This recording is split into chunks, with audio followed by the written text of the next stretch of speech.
국민 앵커 백운기, 정확한 분석, 날카로운 시각. 백운기가 하면 다르다. 여러분 안녕하십니까? 백운기입니다. 윤석열 대통령이 오늘 방통위원장에 김홍일 국민권익위원장을 지명할 것으로 알려졌습니다. 또 검사 출신인데 윤석열 대통령은 검사면 무슨 일이든 잘할 수 있다, 이런 확신을 갖고 있는 걸까요? 권익위원회든 방통위원회든 무슨 상관이냐, 검사 출신이면 다 잘할 수 있다, 이렇게 생각하는 걸까요? 방송통신정책을 다루는 방통위원장, 금융감독원장, 보훈처장, 검사면 다 할 수 있는 일입니까? 대통령을 수사해봤으니 대통령 일 다 알 수 있고, 방송통신 금융정책 수사해봤으니 다 안다고 생각한다면 전문성은 어디에 써야 되는 말인가요? 수사해봤다고 잘 알고 잘 하는 것이 아니라는 것은 이미 대통령 수사를 했던 윤석열 대통령이 직접 증명하고 있지 않습니까? 대선 끝나고부터 걱정했지만 이제 대한민국이 정말 검사들의 나라가 돼가는 것만 같아서 참 걱정입니다. 생방송 백운기의 정치본색 출발합니다. 여러분 안녕하십니까? 백운기입니다. 박진영의 마키아벨리 왁자지껄 시작하겠습니다. 끝판 토론, 저는 장윤미입니다.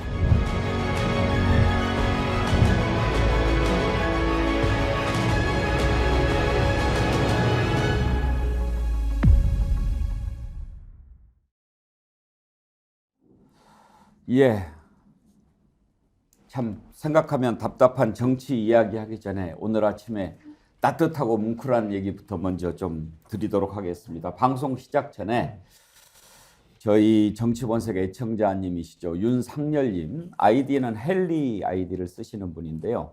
오늘 우리 스튜디오를 찾아오셨습니다. 부인과 오늘 돌을 맞은 지후와 함께 찾아왔습니다. 돌떡을 가지고 오셨습니다. 매듭달 엿새, 윤지후 처음 생일, 이렇게 돌떡을 해서 우리 스태프들도 나눠주시고 우리 패널들도 다 받으셨죠? 네, 받았습니다. 아침부터 이게 웬 떡이냐. 네. 예. 지우야 생일 축하해, 돌 축하해. 너무 축하합니다. 그래서 우리가 함께 사진도 찍었는데요. 사진 한번 보여주십시오. 예. 내가 제일 못생겼네. 예. 가운데 있는 최연소 정어리. 예. 최연소 정어리 윤지후 군입니다. 윤지후 군의 돌 생일을 정말 축하합니다. 우리 박수 한번 쳐드릴까요? 감사합니다. 정말 제가 정치본색 진행하면서 감사하고 행복한 일이 한두 가지가 아닌데, 세계 역사적으로 김유정 의원님 이런 일이 있을까요? 역사적으로 처음이고요. 앞으로도 전무후무한 일이라고 생각합니다. 후문은 모르죠. 우리 신 변호사가 결혼하면 그렇죠. 네. 100일떡 돌떡 돌리라 지금 그 얘기했어요. 예, 참 오늘 아침에 이렇게 따뜻하고 뭉클한 마음으로 방송을 시작하게 돼서 너무 기쁘고요. 우리 윤지후 군 돌을 진심으로 축하합니다. 단잠님 처음 생일 정말 축하합니다. 이가을 축하해요. 훈훈합니다. 희망을 품담님도 돌 축하합니다. 그런 글 보내주셨고요. 그런데 김유정 의원님, 네. 이 돌떡의 포장에 매듭달 엿새 이렇게 예쁘게 썼는데 12호를 우리말로 매듭달. 예, 매듭을 짓는다 이런 뜻인가 봅니다. 저도 하나 배웠습니다 오늘. 그러면 예. 1호는 아까 뭐였죠? 해오름달. 해오름달. 예. 이렇게 아름다운 말들을 좀 예. 우리도 많이 써야 되겠어요. 그러게요. 그래서 기모도 진짜 연구해야겠는데요. 아니 그래가지고 그럼 제가 저 끝날 때 소개하려고 그랬는데 네. 말 나온 김에 스픽스몰에서 이번에 우리 이제 준비한 상품이 기모 아닙니까? 네. 그런데 우리 시청자님들께 기모 이름을 좀 일본 냄새가 나니까 바꿨으면 좋겠다. 그랬더니 뽀숭이. 그래서 뭐 복스리, 뽀숭이, 뭐 융 이런 게 올라왔는데 뽀숭이가 제일 반응이 좋았어요. 네. 어제 그래서, 올라왔었어요. 예, 우리가 이제 뽀숭이로 부르기로 했는데요. 예, 우리가 앞으로 이렇게 좋은 이름 많이 만들읍시다. 우리 정치본색에서. 그러게요. 뽀숭이. 예, 뽀숭이 맨투맨 1+1+1 여러분 많이 사서 편하게 입으시고 주변에도 나눠주시고, 참고로 자기가 평소에 입는 사이즈보다 한 사이즈 더 크게 주문하시는 게 좋다고 합니다. 그리고 말씀드린 김에 쌍화탕 있지 않습니까? 지금 아주 인기가 좋은데 너무 많이 사주셔가지고 지금 이제 물량이 다 떨어져서 사전 예약 주문을 받고 있습니다. 12월 11일부터 순차적으로 출고가 되는데 아마 이것도 지금 주문이 많이 밀려서 곧 또 3차 예약을 받아야 될 것 같기도 합니다. 쌍화탕 하면 주로 감기 걸렸을 때만 생각하는데 꼭 그렇지 않고 평소에 꾸준하게 한 봉씩 드시면 면역력이 강화가 된다고 합니다. 그러니까 이게 100포가 들어있어요. 1+1이니까 하루에 하나씩 드시면 올 겨울 건강하게 지나실 수 있습니다. 자, 오늘 먼저 이 부분부터 한번 생각해 봅시다. 윤석열 대통령이 방통위원장에 김홍일 국민권익위원장을 지명할 것으로 전해졌는데 아직은 속보 안 떴죠? 예, 아직 안 떴습니다. 그런데 지금 권익위원장이잖아요. 권익위원장 맡은 지 얼마 안 됐는데 권익위원장 갈 때도 적임인가 이런 얘기가 있었지만 또 방통위원장을 해요. 방통위원장은 좀 더 전문성이 필요한 자리 아닌가요? 신은기 변호사, 이렇게 막 그냥 검사 출신이면 다 잘할 수 있다고 생각하는 걸까요? 근데 저는 이번 그 방통위원장 만약에 김홍일 위원장 임명이 된다고 한다면요, 전 이건 윤석열 대통령 이제는 막장 인사의 끝이고 국민에 대한 저는 선전포고다라고 저는 받아들입니다. 너무 불편한 인사거든요. 그러니까 저는 뭐 검사들이 뭐 수사해봐서 아는데 뭐 다 할 수 있다, 이거 어디서 많이 들어본 것 같지 않습니까?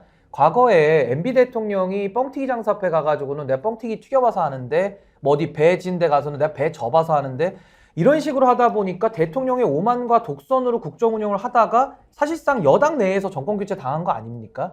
근데 저는 윤석열 대통령과 이 김홍일 위원장의 그 특수관계, 검찰 MB 당시 검찰에서 김홍일 위원장이 당시 중수부장, 그러니까 상관을 했고요. 윤석열 대통령이 당시 검사로서 중수 이과장을 지냈거든요. 그러니까 어떻게 보면 윤석열 정부의 DNA라고 하는 특수부 검사와 MB 정권, 이 두 가지가 합쳐져 있는 인물이 전 김홍일 위원장이다. 그래서 그동안에는 우리가 뭐 MB 정권의 냄새가 난다, 특수부 검사 너무 많이 쓰는 거 아니냐, 이런 이야기들을 그림자적으로 얘기를 했다라면은 이제 김홍일 위원장을 임명함으로써 이제는 그 실체가 드러난 거 아니냐, 저렇게 생각이 들고요. 특히 김홍일 위원장은 BBK 그 수사를 맡으면서 MB 정권에다가 면죄부를 주면서 MB 정권 탄생에 가장 큰 공로를 했고 거기에 대해서 수혜도 받은 분이거든요. 그래서 저는 이런 분을 다시 2023년도에 끄집어내서 권익위원장, 방통위원장으로 쓴다라는 것은 완전히 이거는 국정을 놀이터로 이해하고 있는 거 아니냐, 좀 매우 위험하게 보고 있습니다. 방통위원회라고 하는 게 어떤 겁니까? 방송통신정책인데 그 분야에 전문가들이 많이 있지 않겠습니까? 그런데 굳이 검사 출신, 그것도 특수부 검사 출신, 이 정부를 보면은요, 이번에 바뀌긴 했지만 보훈처 장관 검사 출신이었죠. 금융감독원장 이복현 금융감독원장 검사 출신입니다. 이렇게 다 그냥 검사 출신으로 합니다. 국무총리 비서실장도 검사 출신. 근데요, 이 검사 출신에 보면 지금 장차관급이 7명인데 법무부 차관 빼놓고는 다 서울대 출신이에요. 그러니까 서울대 출신이고 사법시험 합격해서 검사했으면 이건 뭐 능력 검증된 거 아니냐. 그래서 전 정부에서 이만한 장관들 봤냐, 그렇게 큰 소리 쳤을까요? 장유미 변호사, 네. 서울대 나와서 검사하면 대한민국의 모든 일들 다 잘할 수 있습니까? 근데 저는 이 지금 최근에 있었던 일련의 정치적인 상황들을 점검해 보면 이런 경향성, 대통령이 검사에 의지하고 의존하고 신뢰하는 경향성이 더 극화될 것 같다는 우려가 듭니다. 왜 그러냐면요, 이를테면 엑스포 관련해서도 이거는 보수 언론에서도 꾸짖듯이 사실상 내부 참모들이 제대로 보고를 못 올린 거예요. 그리고 대통령의 눈과 귀를 가렸다는 데 대해서는 사실상 이론의 여지가 없어 보입니다. 방통위원장도요, 이동관 전 위원장 불과 본인이 사의 표명하기 며칠 전에 일간지에 인터뷰했습니다. 본인은 스스로 내려오지 않겠다는 취지의 인터뷰였어요. 그렇다면 대통령이 엑스포 관련해서도 이게 대국민 사과까지 하네? 그렇게 사과를 안 하는 대통령이? 라는 인상을 받았었죠. 그런데 제 부덕의 소치다라고 이야기를 하면서 아마 대통령이 깨달았을 겁니다. 내 주변에 기성 정치인 출신들, 관료 출신들 믿기 어렵구나. 내 눈과 귀를 가리는구나. 정확한 정보를 주지 않는구나라고 생각했을 겁니다. 그 원인을 저는 대통령 자신에게서 찾아야 된다고 하지만 대통령 거기까지 생각 미치지 못할 거예요. 그렇다면 국정 운영을 하는 데 있어서 누구를 믿고 의지하고 가야 될 것이냐. 그 단체 진영이 어디일 것이냐. 검찰밖에 없는 겁니다. 왜냐하면 검사로서만 살아왔었으니까요. 정치 영역에 한 번도 발 담근 적이 없었으니까요. 그래서 김홍일 위원장 대단히 뜬금없죠. 국민의힘에서는 맞불용으로 한상혁 위원장도 법조인 출신 아니냐. 한상혁 위원장은요. 민원련 시민단체 활동을 하고 관련 소송을 다수 수행해서 결이 다릅니다. 같은 카테고리의 검사와 넣을 수 있는 인물은 최소한 아니에요. 그러니까 그래 모든 분야에서 내가 믿고 정책을 몰아줄 수 있는 건 내가 익히 알고 있고 경험해봐 있고 정확하게 나랑 근거리에 있는 검찰이구나. 이렇게밖에 아마 대통령 머릿속에서는 구상이 안 될 겁니다. 그래서 뜬금없는 인사가 나오는 거죠. 지금 제가 찾아봤어요. 국가권익위원장 언제 갔는지 2023년 7월에 갔습니다. 이게 불과 몇 개월 만에 돌려막기 인사입니까? 그것도 검사로요. 이거는 그 후과를 저는 국민들이 치러야 된다는 게 정말 안타깝습니다. 코리아 한바다님, 현재 캘리포니아 얼바인에 사는 딸네 집에 왔는데 이곳에서 백운기의 정치본색 시청하고 있습니다. 한국에서는 강진에 살고 있는 정을입니다. 검사는 전지전능한가요? 예, 이 시간에 또 미국에서 시청하고 계신데 잘 다녀오시고요. 제가 디어루시에서 나오는 클렌징 폼 선물해 드릴 테니까 돌아오셔서 잘 쓰시기 바랍니다. 지금 이렇게 두 분 말씀을 들어봤는데요. 검사 출신을 윤석열 대통령이 특별히 선호하는 이유는 짐작할 만한데 검사 출신들이 갖고 있는 생각이 어떤 생각인지를 알아볼 수 있는 얘기를 하나 들려드리겠습니다. 한동훈 법무부 장관이 기자들과 이렇게 질문 답변을 하는데 거기에서 뭐라고 하는지 한번 들어보시겠습니까? 에서 스타 장관들 험지 출마. 저는 스타 장관이 아니고요. 저는 그냥 법무부 장관으로서 최선을 다하겠다는 말씀드립니다. 그 임시청 설립이랑 또 최선을 다하고 계시다고 했는데 예. 그 최선을 다하는 측면에서 여당이 이제 다수당이 되거나 하면 좀 그거 설립하고 하시는데 할 수가 있잖아요. 그러면은 그런 차원에서는 좀 총선 출마도 하나의 옵션으로 생각하시는 그 최선을 다하는 측면에서 그런 거는 있으신 건지 좀 궁금해요. 검사하시면 잘할 것 같아요. 제가 또 그렇게 그 어떤 한 방향으로 말씀하시는 것인데요. 제 입장에서 지금 최선을 다하고 있다는 말씀을 드리고요. 자, 기자가 질문을 하는데 그 질문이 마음에 들었나 봐요. 거기에다 대고 검사하시면 잘할 것 같아요. 언론인에 대한 모독 아닙니까? 저건 모독이죠. 모독이죠. 검사가 최고입니까? 저 기자가 얼마나 황당했을까 싶습니다. 도대체 검사라고 하는 자리가 대한민국에서는 무조건 최고입니까? 그러니까 질문을 지금 똑 떨어지게 하니까 날카롭게 하니까 검사하시면 잘하겠네요.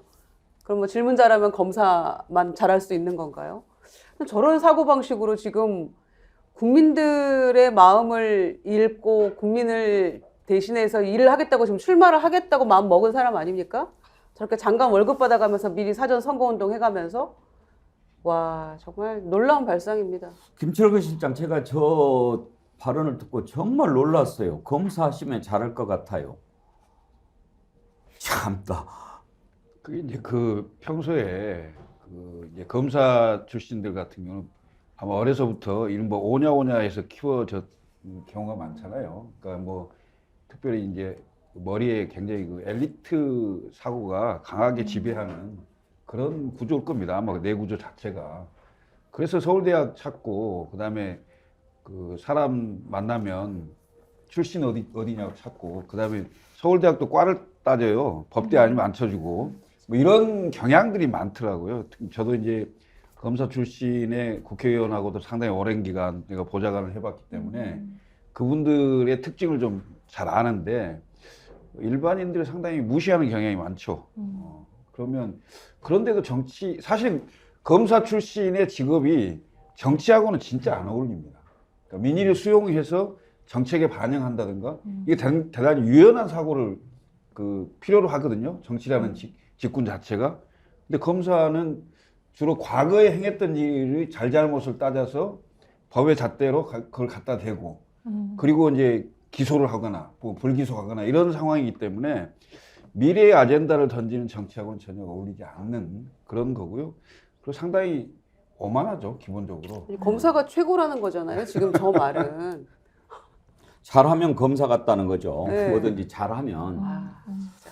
제가 누구라고 얘기는 하지 않겠습니다만 변호사 패널 한 분하고 이렇게 이제 프로그램을 그때 패널로 나와가지고 진행을 하는데 대선 기간에 이제 윤석열 후보가 되기 전이었어요.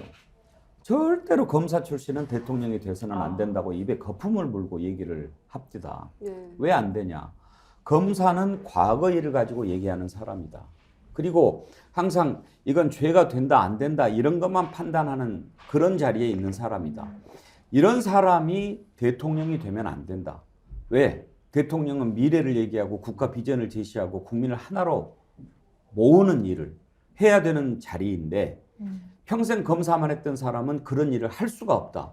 그러면서 절대로 검사가 대통령이 돼서는 안 된다고 막 그렇게 강조를 하더라고요. 그래서 고개를 끄덕거렸는데 나중에 대통령이 되니까 또 아주 막 또 칭찬 일색으로 바뀌길래 참 사람이 저럴 수 있구나 하기는 했습니다만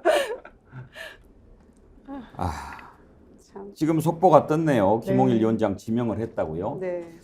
장윤배 변호사, 네. 검사 출신이 방통위원장 하면은 어떻게 될 것 같습니까? 당연히 해오던 대로 할 겁니다. 수사하듯이 할 수밖에 없을 거예요. 지금도 뭐 뉴스타파 대표 압수수색을 한다 뭐 이렇게 나오고 있는데요.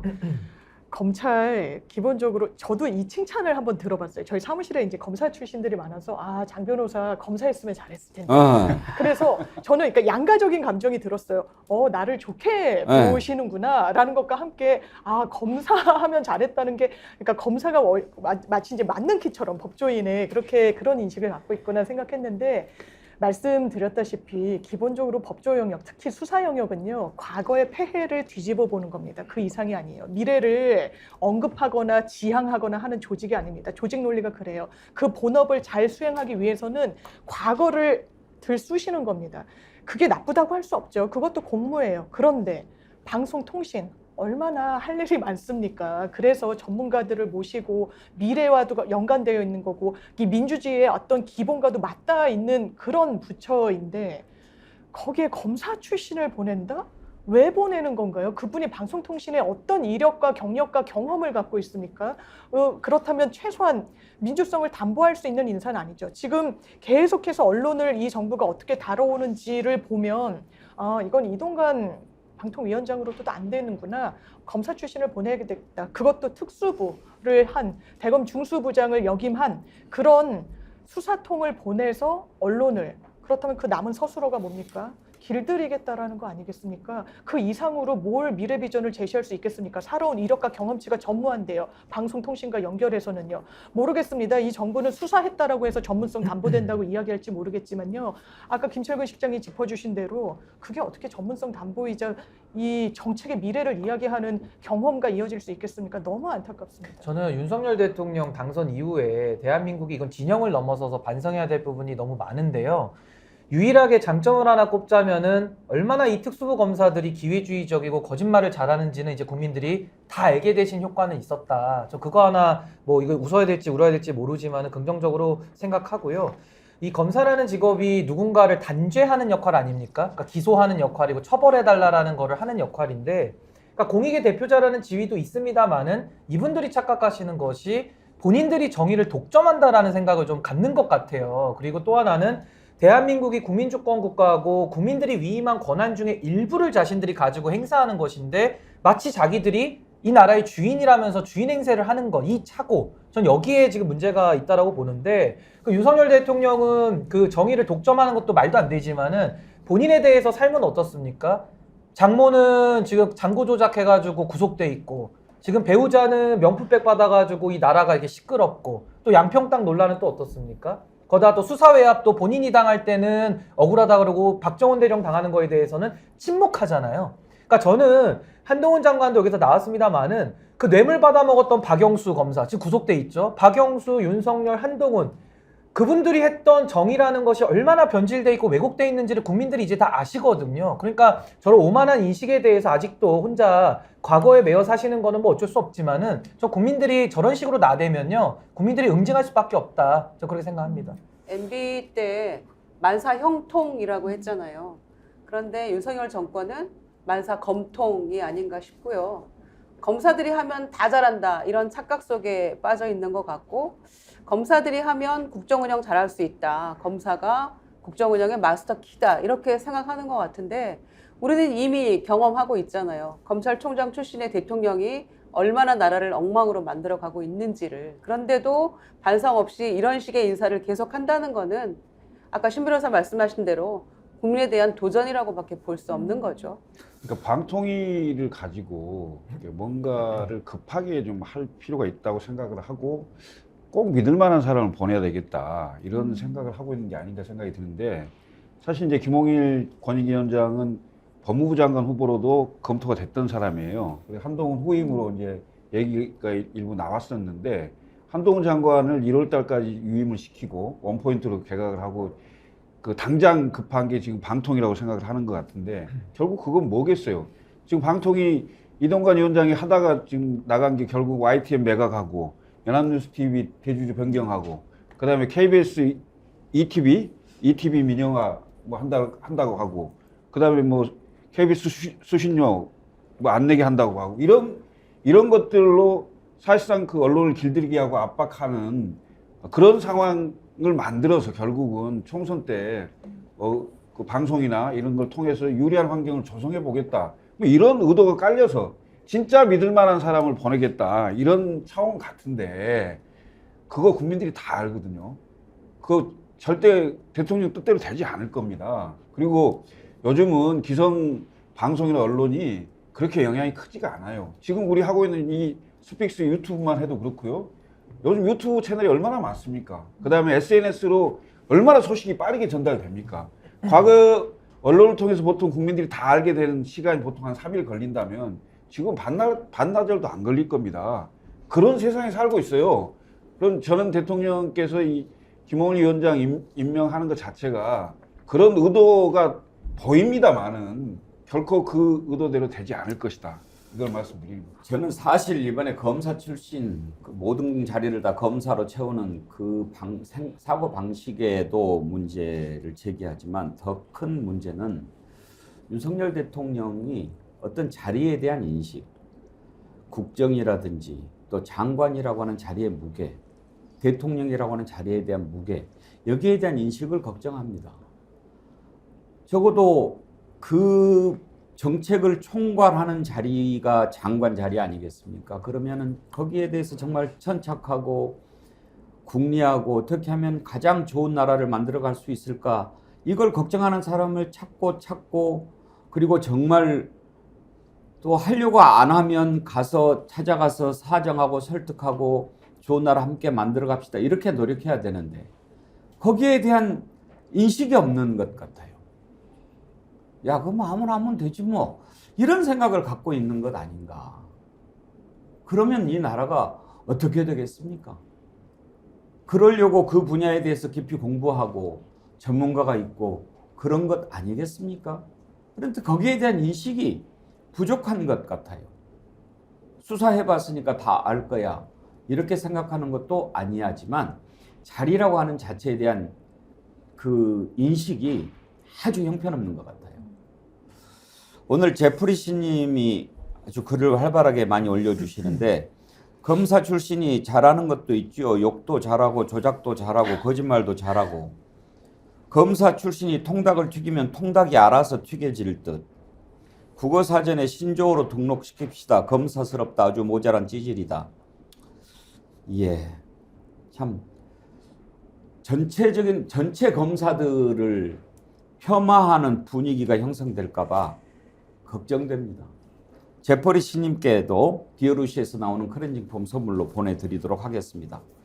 윤석열 대통령이 방통위원장의 김홍일 권익위원장 검사 출신을 지명했다는 소식을 들으면서 참 걱정이 돼서 이 내용 짚어봤습니다. 다음으로 넘어가지요. 지금 이제 국민의힘이 혁신위원회 활동이 거의 끝나가는 시점에 윤석열 대통령이 여당 지도부를 불러서 오찬을 했습니다. 이걸 두고 김기현 대표 체제에 힘을 실어주는 것이다, 이런 해석도 나오고 있는데요. 오늘은 또 김기현 대표가 윤여한 위원장 만난다고 하지요. 힘을 실어준 것인지 아니면 윤여한 위원장 뜻이 내 뜻이니까 그렇게 알아라, 이렇게 얘기를 한 것인지 궁금한데 패널들 의견을 들어보도록 하겠습니다. 먼저 이만희 사무총장이 브리핑한 내용을 들어보시죠.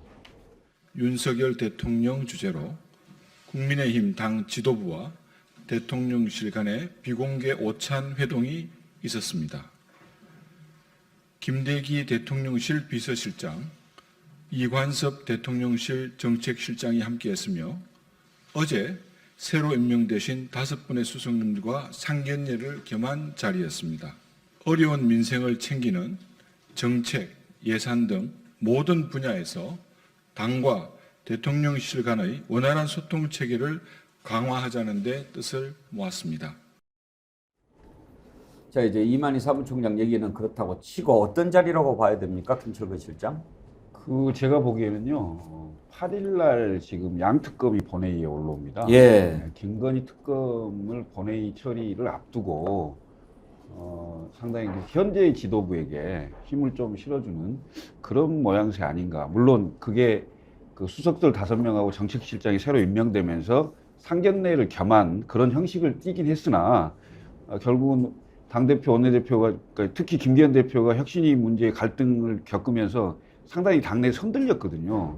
그래서 우선은 8일 그 본회의 처리 전까지는 당이 좀 하나로 가는 모습을 기대하면서 그런 뭐랄까 그런 밑그림을 좀 그리는 그런 자리였다고 저는 보여집니다. 8일에 대한 대책회의 비슷한 거다, 이렇게 보여집니다. 특검 대비 예. 긴급 회의였다. 예. 그러면은 윤여한 위원장, 김기현 대표 오늘 만난다고 하는데 그것과 관련한 어떤 언질 성격은 없었을까요? 김기현 대표에게 잘 풀어라고 아마 했을 거예요. 당분간은? 예. 그러면은 왜냐하면 그건 그야말로 시간 끌기에 불과한 건데요. 왜냐하면 결정적으로 강서구청장 보궐선거에 17.15%를 졌는데 내년 총선은 하루하루 다가오고요. 그 다음에 당내에서 이준석 신당 얘기는 계속 나오고 있고, 그런데 당과 대통령의 변화된 모습은 전혀 보이지 않는, 그리고 지지율은 정체고, 이런 상황이면 결국은 이제 수도권을 중심으로 출마하려고 하는 사람들이 상당히 불만이 엄청나게 커질 수가 있거든요. 그럼 그게 12월 12일이면 예비후 등록일입니다. 이 등록일이 지나가면서는 당이 상당히 어지러워질 가능성이 있죠. 그러면 일단은 8일까지는 좀 어떻게든 현역 의원들을 중심으로 좀 다독거리고, 그 이후에 연말까지 가는 상황에서 당이 굉장히 시끄러울 것이다, 이렇게 생각합니다. 김유정 의원은 모인 이유를 어떻게 보십니까? 일단은 표면적으로는 김기현 대표 체제로 갈 수밖에 없다는 거를 보여주는 것 같아요. 그리고 이제 상식적인 여의도 그식 생각이라면 지난 강서구청장 참패 이후에는 지도부가 확 바뀌었어야지 맞는 거죠. 대표가 물러나고 비대위든 무엇이든 새롭게 좀 변모를 하는 게 맞는 거였는데, 지금 이 상황에서는 혁신위가 오히려 김기현 대표 체제를 지금 연장시켜주는 것 같고, 또 잘하라고 출발했던 혁신위하고 김기현 대표가 지금 싸우는 모습이잖아요. 그러니까 어떻게든 이걸 수습은 해야 되겠는데 비대위로 가기에는 조금 늦은 것 같다는 생각도 들었을 것이고, 또 다음 주에 네덜란드도 가야 되는데 이번 주에 개각도 마무리 지어야 되고, 싸우는 이 모습들도 조금은 좀 정리를 해야 될 것 같고, 뭐 할 일이 너무 많다는 생각 때문에 그냥 일단은 만나고 보자, 이렇게 했던 것 같아요. 그래서 힘을 실어 주려고 만났다, 그런 얘기를 일각에서 하니까 이준석 전 대표가 그런 얘기 하더라고요. 대통령이 실어줄 힘이 어디 있느냐, 그럴 힘이 있으면 자기부터 챙겨야 되는 거 아니냐, 그 얘기 하던데 참 재미있더라고요. 한번 들어보시죠. 지금 뭐 인요한 위원장의 정치적 위상이라고 하는 것이나 김기현 대표의 정치적 위상이라고 하는 것이나 큰 뭐 차이가 없거든요. 그 안에서 지금 뭐 윤석열 대통령도 지금 대통령 지지율이라는 거 봤을 때 권위가 많이 떨어진 상태인데 서로 셋이서 뭐 이렇게 한다고 해가지고 우리끼리 잘 지낸다 이런 게 국정 반전의 의미가 있을까요? 네, 저는 아이디어의 한계가 그 정도인지밖에 모르겠지만은 뭐 서로가 서로를 어떻게 권위를 살려줄 상황은 아닌 것 같은데. 그러니까 지금 그러니까 누구한테 힘 실었다 아니다 이렇게 나올 줄 알았는데 도토리 키재기 같다. 아니, 윤석열 대통령 여기다 실어줄 힘이 있으면 본인한테 실어야죠 지금. 그런데 지금 그거 못 하고 계신데 어디다 힘을 실어요 지금. 김기현 대표 체제로 그냥 갈 것 같습니까? 어떻습니까? 못 간다니까요. 이렇게 가지고 선거 못 치릅니다. 예, 제가 얼마 전에부터 이제 서울 지역에 있는 원외위원장들하고 조금 얘기를 해봤는데요. 예. 선거를 이제 최근 뉴스를 보면요. 뭐 수도권에 있는 원외위원장 포함해서 46명을 뭐 갈아치운다 이런 얘기 하잖아요. 네. 그런데요, 제발 갈아주세요라고 반응 나오는 사람도 있어요. 아 그래요? 예, 제발 날 갈아라. 그 무슨 의미입니까? 가만히 있으면 선거 끌려나갈 것 같다. 그래서 질 것 같다. 글쎄요. 근데 이제 김기현 대표 욕심이 있어서 신인규 위원장 보시기에 본인 물러나겠어요? 그러니까 저는 뭐 이준석 대표의 저 진단과 전 좀 다른 각도에서 보는 것이 결국 국민의힘의 지금 당권을 놓고서 지금 저는 암투가 이루어지고 있다 이렇게 보는 게 맞다고 보거든요. 근데 윤석열 대통령에 대해서 당연히 지지율이 떨어지다 보니까 뭐 힘도 약화된다고 볼 수도 있지만은 저는 당내에 그렇다고 해서 지금 윤석열 대통령을 대적할 만큼의 어떤 힘을 가진 세력이 있느냐 또 그것도 아니거든요. 그래서 저는 이 모임 자체는 윤석열 대통령이 인요한 위원장을 통해 가지고 김기현 지도부를 압박을 하고 여러 가지 플랜 A를 가동을 했는데 이것이 인요한 위원장의 설화라든지 여러 가지 정치적 미숙으로 인해 가지고 원하는 결과가 안 나온 겁니다. 그러니까 대통령은 내가 나설 수밖에 없겠다라고 해서 지금 나와서 등판을 한 가능성이 전 더 높다고 보고요.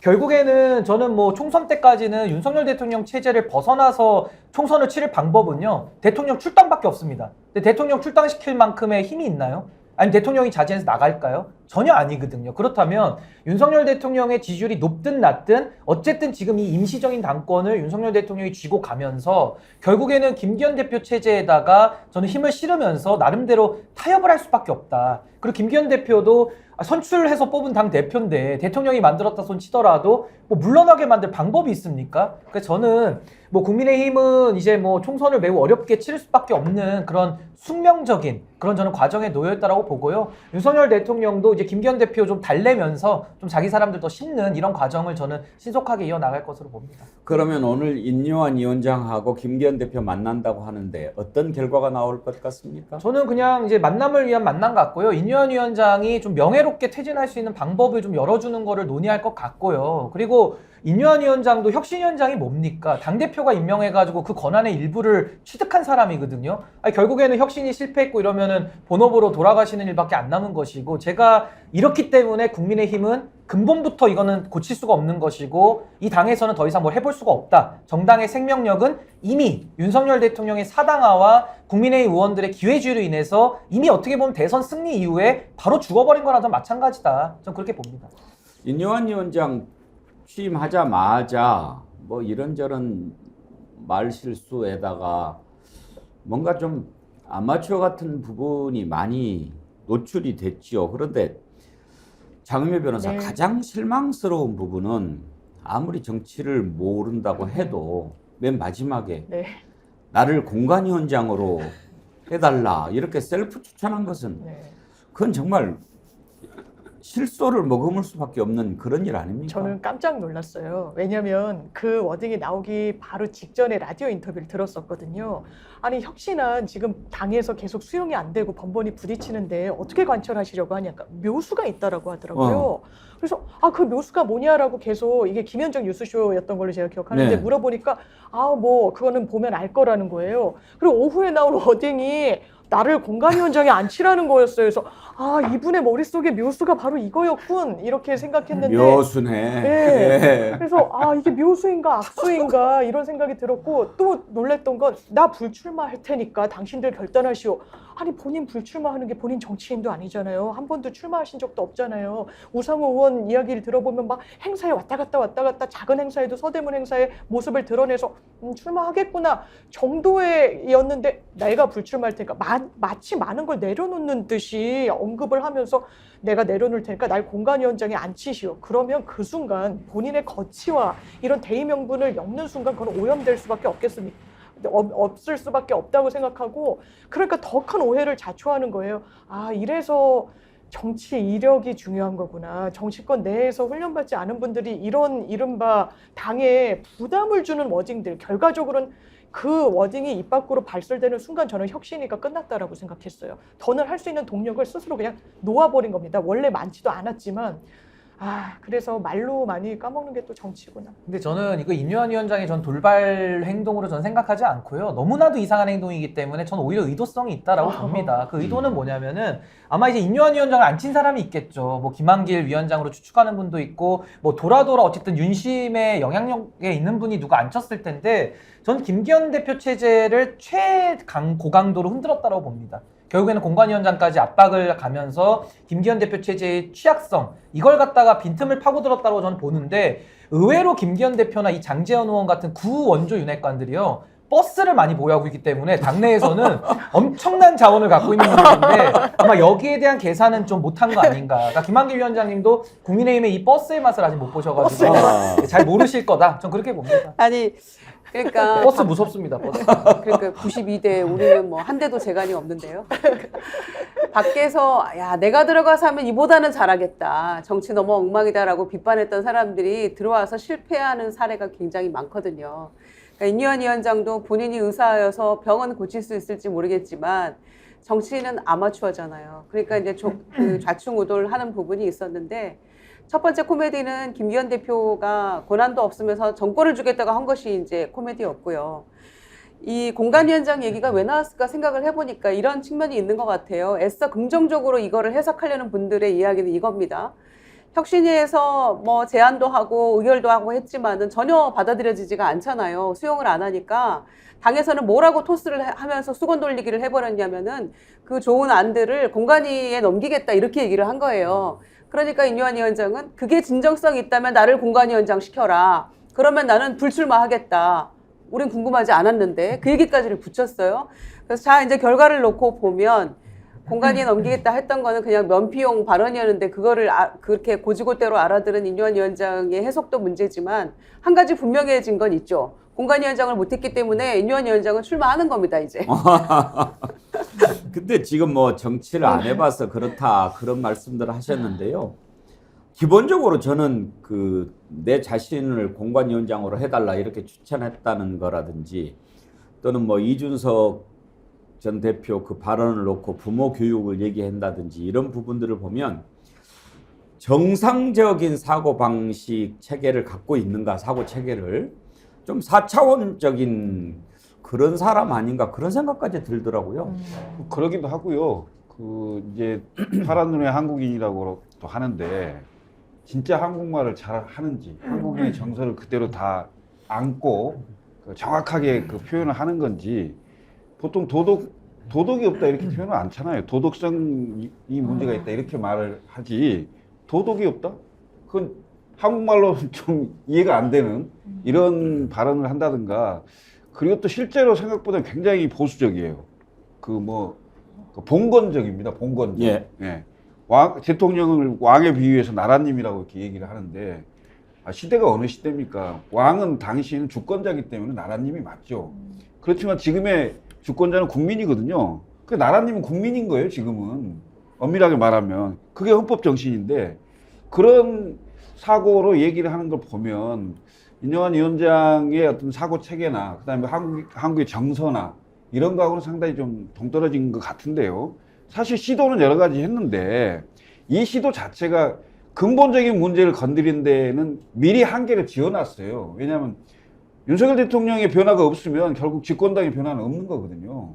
그럼 가장 큰 건 윤석열 대통령의 국정운영 기조에 대한 얘기를 혁신위가 건들지 못한다면 이건 하나만한 혁신위가 되는 건데 미리 근데 그건 월권이다 이렇게 하면서 말 안 하겠다 이렇게 됐단 말이죠. 그래서 애초부터 혁신위가 휘발성 이슈를 끄집어내면서 결국은 근본적인 문제를 해결하는 데는 도달하지 못한 그런 한계를 가지는 혁신이었다 이렇게 보여집니다. 그러니까 저는 결국 핵심은 뭐냐면은 아마 이준석 대표도 김기현 대표 체제가 아마 1, 2주 못 넘길 것이다라고 했는데 지금까지 일단 김기현 대표 살아 있거든요. 그러니까 앞으로는 이게 전통적인 정치 문법으로는 예상이 안 되는 겁니다. 원래 전통적으로 얘기하면은 이준석 대표 표현이 맞죠. 각오도 남아야 되는데 지금 안 가지 않습니까? 결국에는 이 책임 정치라는 것이 다 무너졌고 정치가 완전히 붕괴됐기 때문에 지금은 자기 마음대로 하는 겁니다. 그래서 김기현 대표가 끝까지 총선 치르려고 할 것이다. 저 그렇게 봅니다. 하여튼 이 정부 들어서서 죄송합니다.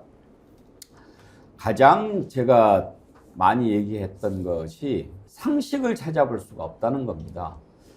상식이 뭡니까? 국민 모두가 공유하는 가치 아닙니까? 거기에서 벗어나 있어요.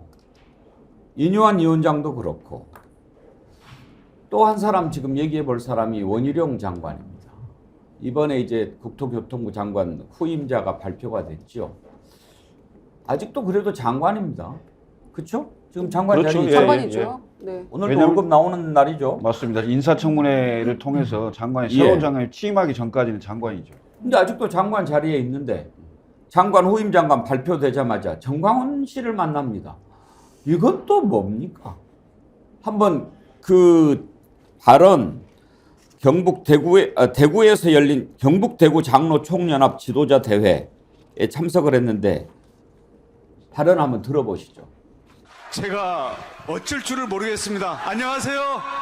오늘 장관 명단이 발표가 됐는데요. 오늘 국토부 첫 장관으로서의 임기를 마치는 발표를 받고 지금 여러분들을 뵈러 온 게 이게 처음 일정입니다. 이제 앞으로 제가 어떤 길을 어떤 역할을 해야 될지 모르겠습니다만은 여러분들과 함께 기도하면서 손잡고 가겠습니다. 와따 원희룡 간증 잘하네. 내가 웬만해서는 내 마음에 안 들거든. 내가 아주 쏙 빠지게 하네. 쏙 빠지게 해. 자, 아직 장관이에요. 그런데 뭐 정치인이지만 장관 임기가 아직 남아 있는데 바뀌는 것을 듣고 처음 찾아온 것이 여러분입니다. 그거를 지금 이야기를 하는 건데 장유미 변호사 네. 뭘 얘기하고 싶은 거예요? 아, 거기 극우파에 소구하고 싶은 거겠죠. 기대하고 기탁하고 싶었던 것 같습니다. 그리고 그게 부적절하다는 걸 본인은 잘 알고 있었고요. 왜? 거기 가서 정강훈 목사 만났냐고 그랬더니 아니라고 했거든요. 바로 뒤에 정강훈 목사가 나와서 아따 원희룡이 간증 잘하네라고 칭찬하는데 자기는 본 적 없다고 했거든요. 그런데 대기실에서 만났다는 또 장면이 언론에 나왔거든요. 거짓말까지 불사하는 이유가 무엇입니까? 한 언론에서 원희룡 장관에 대해서 이렇게 평가했더라고요. 과거에 전두환 씨한테 세배하던 모습이 아른거린다는 겁니다. 과거에 소장파로 한껏 정치적 주가를 날릴 때 전두환 앞에서 고개 숙였잖아요. 그 부분에 대해서도 정치인으로서 떳떳하다고 이야기할 수는 없을 겁니다. 지금 정강훈 목사를 왜 찾아갔습니까? 무엇이 의도가 없다고 할 수 있습니까? 정말 간증하러 갔나요? 정말? 간증을 하러 갔다고 하더라도 그 국토부 장관으로 있고 그리고 사랑제일교회는 알박기 논란이 있었던 것 아닙니까? 적절한 행보입니까? 간증을 설마 간증 목적만으로 갔다고 하더라도요. 그리고 그 이상의 목적이 있으니까 간 거죠. 아, 국민의힘은 최소한 윤석열 정부는 이런 극우파 손절하지 못했구나. 민주당에 대해서 개딸 비판하고 새겨들을 부분 있지만 본인들 극우에 계속 기탁하고 있구나, 의지하고 있구나, 의존하고 있구나 한 상징적인 단면이라고 저는 생각합니다. 뭐 간증한다고 그러고 기도하겠습니다. 뭐 이렇게 얘기하는 거 보니까 기독교인인 것 같은데요. 원희룡 장관이. 기독교인이면 가급적 거짓말 안 해야죠. 거짓말하지 말라 이런 가르침은 기독교인이면 좀 실천해야 되는 것 아닙니까?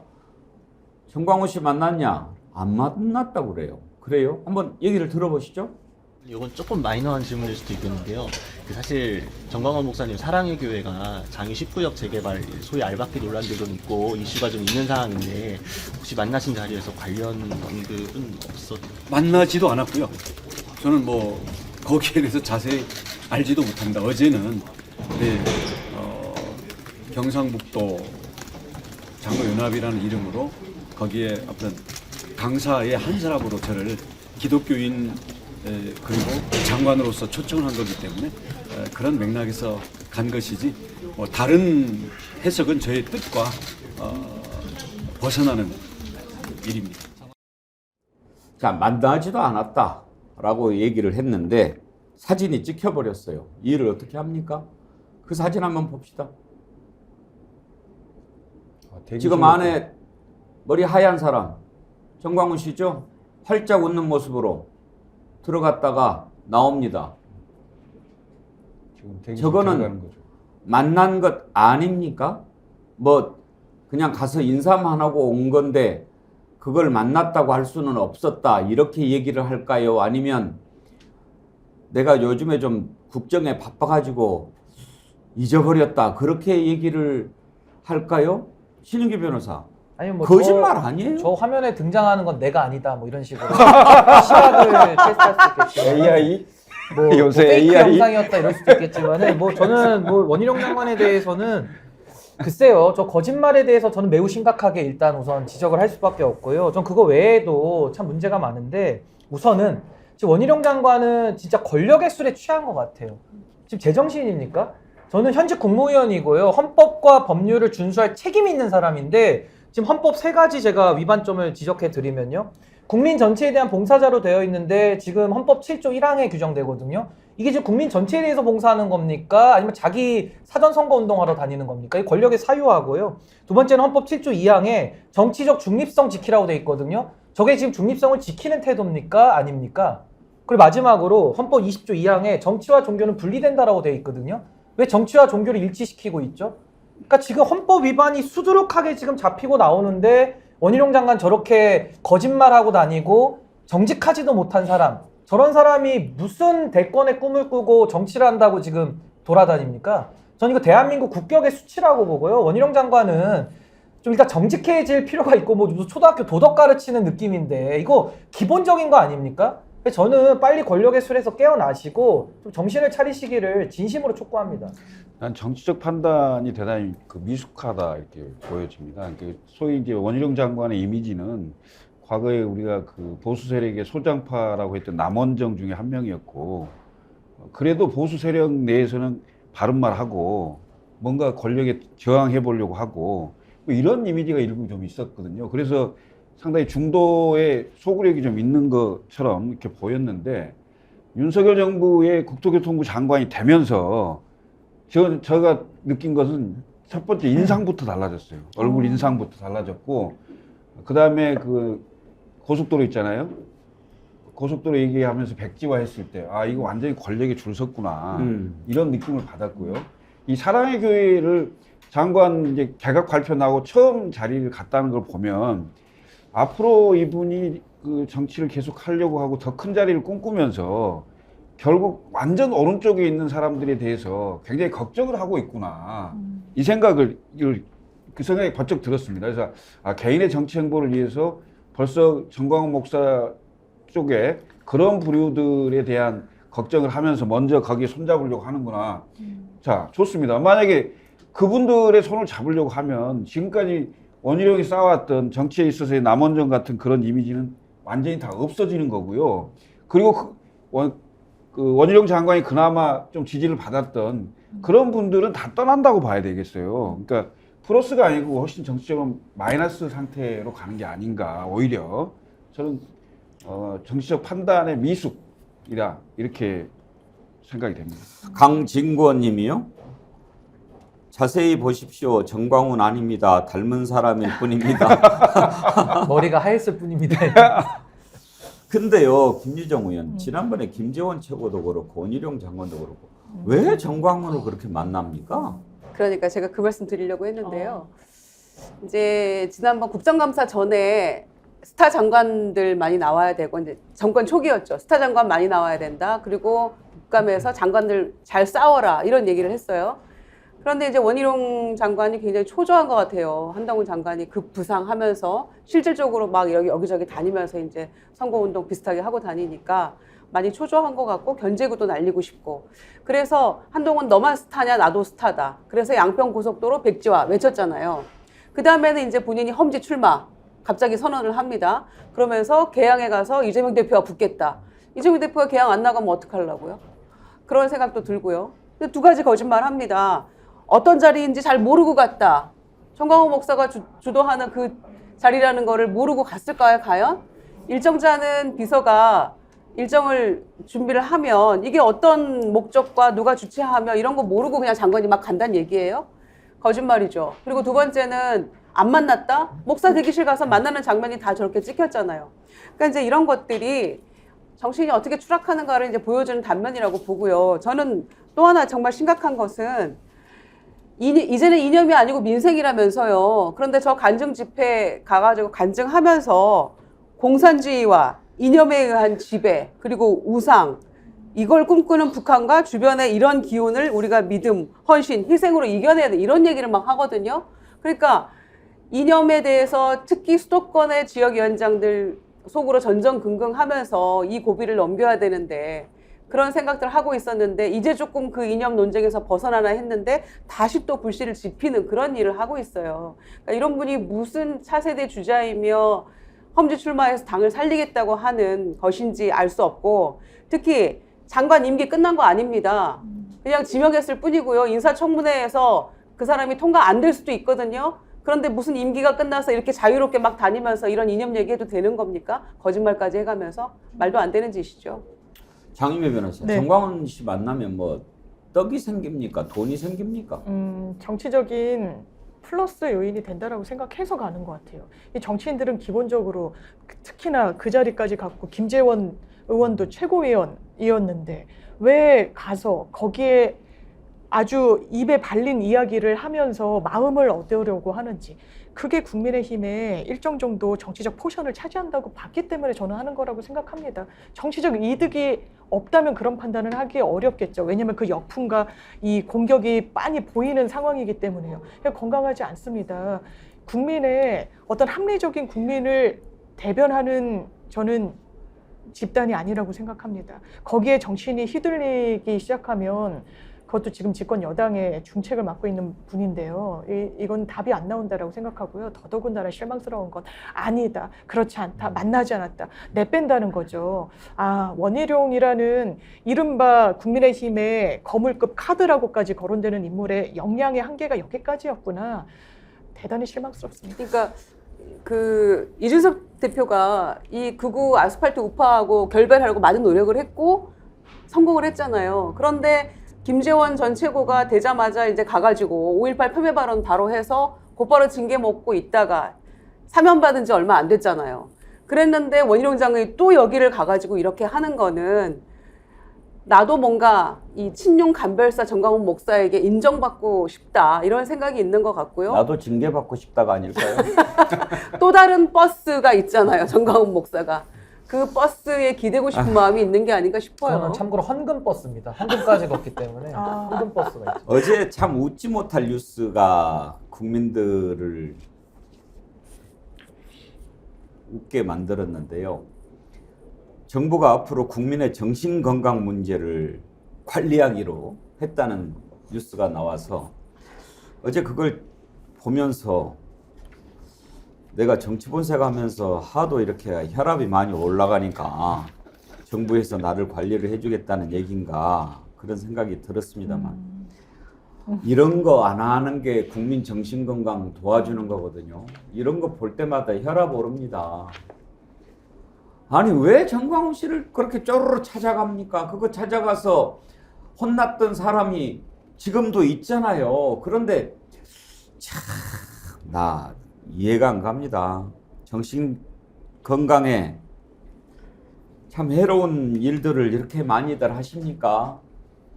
윤석열 대통령 지지율 조사 매트릭스가 오늘 발표한 것 하나 나왔던데 국정운영평가 부정 60%가 아주 딱 이제 굳어졌어요. 놀라지도 않을 거예요. 긍정평가가 한 달 전 조사보다 4%포인트 낮아져 가지고 33입니다. 뭐 때문에 부정평가를 하냐? 경제 민생 분야를 지적한 응답자가 34%로 가장 많았고, 그리고 소통, 협치, 외교, 안보 분야. 그러니까 윤석열 대통령 긍정 33, 부정 60은 지금 취임 이후 계속되고 있는데, 아니 저런 걸 보면서 이제는 내성이 생겨버렸을까요? 요즘에 우리 신윤규 변호사 발이 아파가지고 항생제 많이 드셨죠? 항생제 내성이 가장 걱정되는 건데 이제는 놀라지도 않고 걱정도 안 하는 것 같아요. 그러니까 윤석열 대통령 요즘 보면은 그냥 국정 운영을 포기한 걸로 거의 보이고요. 그럼 남은 3년 동안에 본인의 호의호식을 위해서 그럼 자리를 이용해 먹겠다라고밖에 해석이 안 되거든요. 저는 최근에 그 출산율 통계를 보면 이제 1년에 0.6명, 지금 0.6명에 진입하면 이제 곧바로 0.5명으로 들어가거든요. 저는 이것이 인구 위기가 아니라 인구 재앙이라는 생각이 들어요. 근데 이 인구 재앙에 대해서 이것이 무너지면은 경제, 교육, 사회, 복지 모든 게 무너지고 국가의 근간이 망가지는 것인데 지금 윤석열 대통령 임기 3년 동안에 이걸 어떻게 처리할 겁니까? 저는 여기에 대해서 근본적인 생각이 없으면은 진짜 지금이라도 본인에 대해서 거울을 보고 생각을 하시든지 좀 성찰을 하셔가지고 내가 왜 더 대통령을 해야 되는가? 그렇게 귀찮은 자리를 본인이 정권 교체를 위해서 썼는데 그 다음이 없지 않습니까? 저는 이 지지율 조사도 이제 뭐 매번 돈 들여서 하면 뭐 하겠습니까? 국민들이 이제 딱 3대 6으로 갈라져가지고 완전히 공고화되는 거거든요. 전 여기에 대한 심각성이라도 좀 알려드리고 싶은데 깨달을 지혜가 있을지는 제가 잘 모르겠습니다. 김유정 의원님. 네. 정신건강정책 비전 선포대회 이렇게 잡았는데 이게 이제 너무 황당하고 뜬금없는 게 정신건강 같은 것을 주요 국정 아젠다로 삼겠다라고 하는 발상도 특이하거니와 이게 조금 저는 두렵기도 해요. 우리 정신까지도 지금 이제 컨트롤 하겠다는 건가 그런 생각이 들지 않습니까? 그래서 문제가 있으면 압수수색 들어옵니까? 그러니까요. 이제 물론 최근에 그 숨어 있는 여러 가지 이제 정신 건강과 관련된 그 국민들도 늘어나고 있는 추세고 소위 이제 히키코모리라고 하는 일본식 표현으로 은둔형 외톨이의 이제 그런 염려도 있고 그러게 사실이지만 우리의 정신적인 스트레스와 문제는 이 정권에서 비롯되고 있는 게 아닌가 싶어요. 물론 이것도 우리가 그 놓칠 수 없는 부분이긴 합니다만은 이거를 국정 아젠다로 처음으로 지금 국정 아젠다가 나온 게 지금 국민의 정신건강을 관리하겠다는 건데요. 1년 반 만에. 이런 것 때문에 우리가 더 스트레스 받는 겁니다. 그러니까 그동안 국민이 요구했던 것들이 있잖아요. 자, 이태원 참사 이후 그 국민들의 슬픔과 유가족들의 아픔 이거 위로했습니까? 근데 이런 것들 하나하나가 다 문제가 되어가고 있는데 근본적으로 무엇이 문제인가에 대해 어떤 거를 국정 아젠다로 삼아야 되는가에 대해서 정말 깊은 성찰과 고민 없이 막 던집니다. 이렇게. 그렇게 해서는 안 되고요. 그러니까 저출생 문제에 대해서 깊은 고민 없이 국민의힘 의원은 지금 나 혼자 산다 이런 프로그램이랄지 TV 프로그램들이 이 결혼 안 하는 거, 미혼을 장려하고 있다, 출산을 저해하고 있다, 지금 이런 황당한 발언들을 하고 있는 거예요. 집권 여당의 의원이. 그러니까 같은 맥락이라고 생각합니다. 그 처음으로 국정 아젠다라고 하는 것을 내세웠다고 그러는데요. 저는 이번에 이 뜬금없는 정신건강 비전 이것도 뒤에 김건희 그림자가 어른거려요. 보십시오. 지난 9월에 마음 건강을 위한 대화 괜찮아 걱정 마 여기에 김건희 씨가 출연해가지고 쇼를 했어요. 그러니까 김건희 씨가 관심을 갖고 있는 부분들이 몇 가지 있잖아요. 동물 애호 뭐 또 그런데 정신건강 김건희 씨는 정신건강 본인이 먼저 좀 생각을 해봐야 될 것 같은데 이것에 대해서 관심을 갖고 행보를 딱 보이니까 정신건강정책 대전환 해가지고 이걸 주요 국정 아젠다로 삼은단 말이에요. 김철근 실장. V0가 맞네요. V2가 아니고 V0 같은데 그 아마 방금 앵커께서 얘기하신 부분이 언론에 지금 그 보도도 되고 하는 걸 보면 충분히 의혹을 가질 만한 내용이다 이렇게 보여지고요. 그러니까 국정 전반에 걸쳐서 그 그림자가 지금 아른거리고 있는 것 같아요. 그 녹취록에 나와 있는 남북 문제도 얘기를 벌써 했잖아요. 그리고 남북 문제에 접근한다 하면서 북한을 자주 다녔던 그 목사로부터 백을 받은 거 아닙니까? 그게 이제 영상이 찍힌 건데 그것뿐이 아닐 거예요. 그래서 지금 하루속히 제2부속실을 만들어라. 그러면 제2부속실의 예산과 인원이 딱 확정이 되고 그다음에 그게 투명하게 정리가 되지 않습니까? 그런데 그게 없는 상태이기 때문에 대통령실의 예산과 대통령실의 인원을 다 같이 쓰는 꼴이 된 거예요, 지금 현재 상황이. 그래서 대통령은 앞에 있고 결국 여사의 뒷그림자가 국정에 이곳저곳에서 좀 드러나고 있는 게 아닌가. 이건 심히 우려되는 상황이고요. 실제로 이게 뭔가 본물 터져서 나오는 상황이 된다면 이게 걷잡을 수가 없을 겁니다, 이거. 아니, 신인규 변호사. 지금 정신건강, 아까 김유정 의원도 말씀하셨지만 주요 국정 어젠다 가장 시급한 문제가 국민의 정신건강입니까? 그러면 다른 방법이 저는 있을 것 같은데 그것보다도 더 시급한 것은 출산율 아닙니까? 지금 어떤 게 더 중요한 문제인지, 그러니까 나라의 중요한 문제를 생각하지 않고 옆에서 김건희 씨가 얘기하면 그게 중요한 1위가 되는 겁니까? 그러니까 이것도 저는 이제 우선순위의 문제라고 보는데요. 사실 자살자 문제라든지 여러 가지 그런 뭐 요즘 1인 가구들이 늘어나다 보니까 정신건강에 당연히 국가가 관심을 쏟아야죠. 근데 우선순위로 보면요. 지금 저출산 문제를 비롯해서 지금 살아가고 있는 우리 모든 국민들 지나가다가 한번 물어보십시오. 다 지금 이자 때문에 죽을 지경이고 당장 내년이 안 보이는 거거든요. 숨이 꼴떡꼴떡 넘어가는 상황인데 여기서 지금 정신건강을 최우선 아젠다로 해가지고 뭐 예산을 다 투입하고 우선순위를 1순위로 챙기겠다? 아니 사람이 살아있어야 그 다음에 정신건강도 챙기죠. 사람이 살 수가 없는 지경인데요. 또 아이가 나올 수가 없는 지경인데 무슨 정신건강이 우선순위로 올라옵니까? 그러니까 순서가 안 맞지 않습니까? 근데 여기 보면 더 기가 막힌 것은 이 정신건강에 대한 것이 뭐 김건희 여사의 그것도 있겠지만은 국민통합위원회의 핵심 아젠다로 된 것이 지금 반영이 됐다는 거예요. 그럼 이것은 윤석열 대통령이 강서구청장 패배 이후에 반성을 했는데 그때의 반성의 내용도 김한길 위원장 말을 안 듣는 걸 반성을 했거든요. 정말 기가 찰 노릇인데 그 반성의 일환으로 더 김한길 위원장 말을 더 따르겠다라는 그럼 선언인가? 그럼 이것은 윤석열 대통령이 거의 김한길 위원장의 코치를 받아서 국정 운영을 하고 있다는 자인인 것이고 그 방향 설정과 그 내용들이 완전히 지금 잘못 가고 있기 때문에 전 여기에 대해서는 윤석열 대통령 진짜 역사적으로 어떻게 책임을 지시려고 하는 것인지 저는 그 배포가 참 궁금하다. 저 그 생각이 듭니다. 김건희 씨가 자꾸 이렇게 틈만 있으면 기어 나오는데요. 일단 기어 나오려면 명품백 논란부터 해명해야 됩니다. 그거 받아가지고 어디에 뒀는지 밝혀야 합니다. 국민들은요, 그걸 뇌물로 보고 있습니다. 이번에 명품백 받은 것과 관련해서 여론조사 전문기관 뉴스토마토가 여론조사 전문기관 미디어토마토에 의뢰해서 조사한 거 보십시다. 지금 뭐 정부 뭐 북쪽에서 뭐 공작이다 뭐 이런 얘기까지 하고 정치 공작이다라고 하는데요. 뇌물적 성격이 짙다라고 보는 국민이 53.2%입니다. 김건희 여사 망신을 주기 위한 공작이다가 27.1%고요. 지금 국민들이 이렇게 생각합니다. 이거 뇌물 아닙니까? 아니, 장윤미 변호사. 네.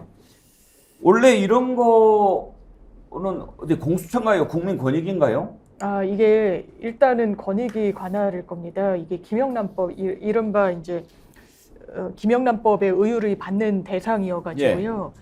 이거는 지금 논란이 좀 혼재되어 있는 것 같은데 이 보도의 방식과 취재의 어떤 그 방법에 대한 문제 제기가 있는데 사실 그것과 그거의 적절성 여부와 실제로 수사했다는 건 좀 분리해서 볼 필요는 분명히 있는 겁니다. 뭐 일각에서는 이 취재의 방법 때문에 아예 보도 가치가 없고 그것을 하나의 뭐 유죄의 증거로 쓸 수 없다라는 취지의 얘기도 하는데 일단 법원이 그렇게 판단하고 있지 않습니다. 법원은요, 사인의 이른바 위법 소집 증거에 대해서는 공익성과 불법성을 형량화해서 증거 채택을 하게 돼 있거든요. 그리고요, 이런 걸 다 떠나서 300만 원짜리 대단히 고가의 명품 파우치를 수수했습니다. 그 해당 영상을 보면 한 번 수수한 걸로 보이지 않아요. 이런 걸 왜 또라고 이야기합니다. 해당 취재를 한 곳에선 이렇게 이야기하죠. 전에 갖다 줬던 거는 100만 원 상당의 고가의 화장품이 들어있는 선물을 했다라는 겁니다. 여기에 대해서 왜 함구합니까? 그러면서 청년 정치인이란 분은 뭐라고 방어를 합니까? 대통령 기록물에 관한 법률에 따라서 보관하고 있을 것이다? 그럼 왜 얘기하지 않았어요? 왜 지금 와서 보관하고 있다라고도 말 못하고 있을 것이다라고 추정치로 이야기합니까? 국민들이 이야기하는 겁니다. 국정 운영 여러 분야에 그림자가 어른거려요. 저는 뭐 개 식용 금지 할 수 있다라고 생각합니다. 정신건강도요. 9월 달에 뭐 마음건강센터를 김건희 여사가 가면서 각별히 관심을 갖고 있는 주제라고 그랬죠. 심지어는요, 질 바이든 여사를 만나서는요, 정신건강에 대해서 이야기를 합니다. 본인이 특별히 관심을 가진 주제라고 이야기를 해요. 옆에 대동했던 아이돌 스타 로제가 뭐 김건희 여사는 정신건강의 승리자다 뭐 이런 취지로 했다는 대대적인 보도들 계속 나오는 연장선상이었습니다. 국정운영 과제로 채택할 수 있겠죠. 그런데 그게 너무 뜬금없는데 왜 그럴까라는 물음표를 채워주는 게 이른바 김건희라는 세 글자라는 겁니다. 이게 문제가 있습니까? 없습니까? 그러면서 본인에게 불리한 양평 왜 말 못합니까? 그렇게 떳떳하면 이야기해야죠. 민주당 간판까지 뗄 정도로 당당하다고 원희룡 장관 이야기했는데 왜 거기에 대해서 이야기 못합니까? 명품백 너무나 즉각적으로 국민들께 다가오는 거예요. 김건희 여사 안 그래도 명품으로 치장했을 때 언론이 뭐라고 상찬했습니까? 패셔니스타라고 그랬잖아요. 과거 정부한테 영부인들한테 그렇게 얘기했나요? 모르겠습니다. 그 이중잣재는 논란을 뭐 벗겨나더라도 대단히 부적절합니다. 윤석열 대통령이 국정농단 수사할 때 경제공동체라고 해서 심지어 부부가 아닌데도 다 기소하고 처벌하고 유죄 판결 받았던 거 아닙니까? 본인에 대해서는 왜 함부합니까? 왜 말을 못합니까? 정말 비겁하다고 국민들이 생각하지 않겠습니까? 저 이거 법률 관련해서 좀만 더 첨언을 하자면요. 그 함정 취재에 대해서는 윤리적 비난 가능성 충분히 있고요. 뭐 불법성 비교론으로 그건 처벌받으면 될 일이니까 그건 그대로 하면 되는 것이고, 그러면 김건희 여사가 찍혀 있는데 그게 위조된 것만 아니라고 한다면은 그 김건희 여사 아닙니까? 그 명품백 아닌가요? 그러니까 여기에 대해서 본질을 따져야 되는 것이고, 더 중요한 것은 2022년 5월 달에 그 최 목사에 대해서 그 대통령 그 만찬장에 150명 안에 이분이 들어갔다는 거예요. 이거 공무거든요. 여기서부터 밝혀야지 이 문제가 풀리기 때문에 자꾸 대통령실은 도망가지 마시고 본질 호도하지 마시고 묻는 말에만 좀 답을 하시면 될 것 같습니다. 지금 압수수색을 해야 될 곳이 어디입니까? 이렇게 명백하게 증거가 만천하에 공개가 됐는데 뜬금없이 검찰이 경기도청 압수수색을 들어갑니다. 이유는 이재명 대표의 부인 김혜경 여사 뭐 또 법인카드 유용 의혹입니다. 이번으로 몇 번째입니까? 그래서 지금 경기도정이 마비가 되고 경기도청이 난장판이 됐는데, 민주당 권칠승 대변인이 검찰이 지금 당장 압수수색해야 될 것은 도이치모터스 주가 조작 의혹, 서울 양평고속도로 특혜 의혹, 부정청탁법 위반 혐의 등이 제기된 김건희 여사와 주변 사람들 아니냐, 이렇게 지적하는 거예요. 그러니까 김유정 의원, 네. 김건희 특검 가리려고 경기도청 갑자기 압수수색하는 거 아니냐, 이런 말이 나올 법하지 않습니까? 나올 법하죠. 그러니까 김정은 지사가 너무 화가 났죠. 해도 너무한다는 거 아닙니까? 취임하고 도대체 경기도는 일을 못할 정도로 들들 볶아대니까요. 지금 어제 대법원장 그 인사청문회 있지 않았습니까? 그 후보자도 그런 얘기를 했어요. 그렇게 숱하게 압수수색 이런 거에 대해서 문제 있다. 일회성으로 빨리 끝내야 된다. 이렇게 얘기를 했었는데, 심지어 보수적인 대법원장 후보자도 그런 생각을 할 정도로 이거 지금 과하다는 거 아닙니까? 지나치다는 거 아닙니까?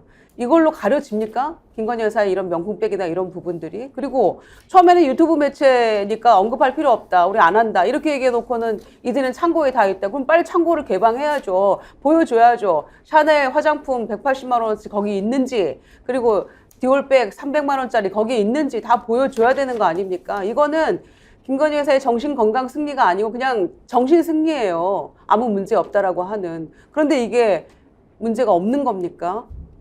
아니, 김혜경 여사 법인카드라든지 이런 것은 이제 묵은지 아닙니까? 묵은지 다 됐을 거예요. 그걸 지금 와가지고 또 압수수색하면 뭐를 더 건지게. 그러면 진작에 압수수색 했는데 못했다는 겁니까? 능력이 그것밖에 안 된다는 겁니까? 그러니까요. 과거 압수수색에서 뭘 어떻게 압수수색 결과가 무엇인지 우린 모르고 있잖아요. 그러면 또 하면 뭐가 또 나옵니까?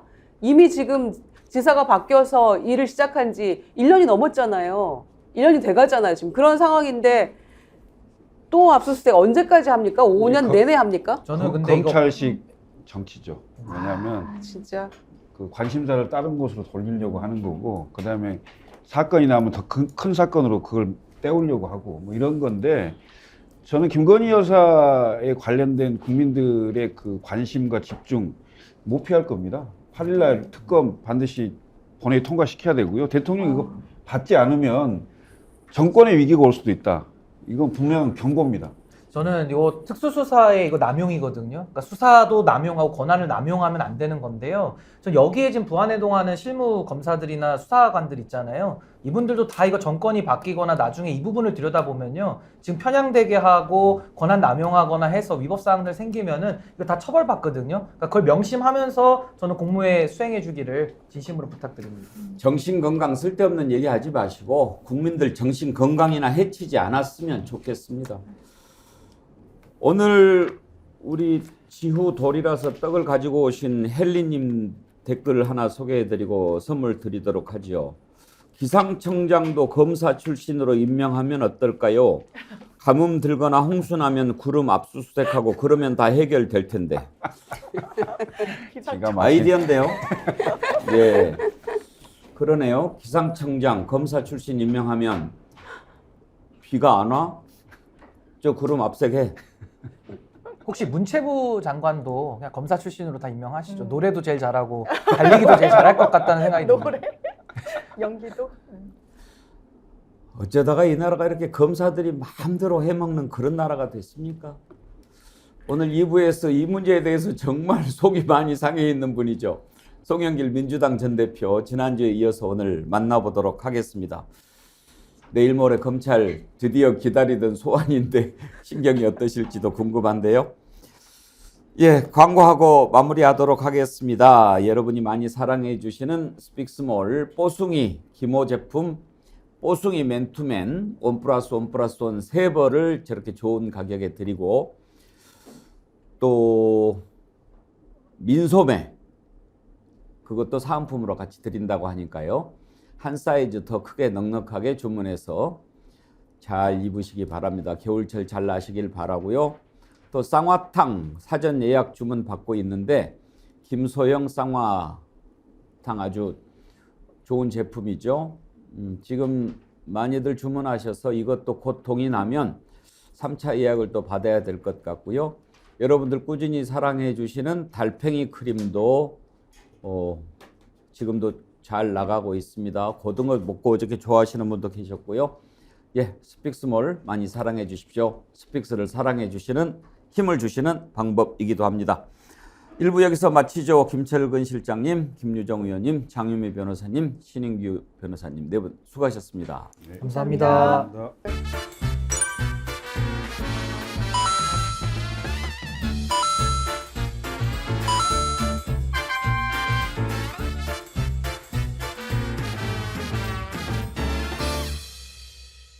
김소형 쌍화골드 쌍화차가 그리운 예정입니다. 이럴 때는 김소형 쌍화골드 한 박스 사면은 또 한 박스 준다는 거야. 야, 이런 엄청난 폭탄 이벤트. 그렇죠. 네, 따뜻한 쌍화차 드시고 건강하시기 바라겠습니다. 혹시 지인에게 묻지마식으로 가입하신 건 아닌가요? 보험에도 점검이 필요합니다. 요즘 경기가 어려워서 보험료 내는 것도 부담스럽죠? 건강보험도 자동차 보험도 나에게 맞춤 보장. 믿을 수 있는 보험 전문가들. 믿을 수 있다 더 착한 보험. 수제 핸드메이드 하고요. 방부제도 안 들어가고요. 특히 종류가 많아서 골라 먹는 재미가 맛있어요. 있고 커피가 맛있어서 네. 같이 먹으면 맛있더라고요. 스픽스몰에 들어가시면 여러분들 맛있는 쿠키 건강하게 드실 수 있습니다.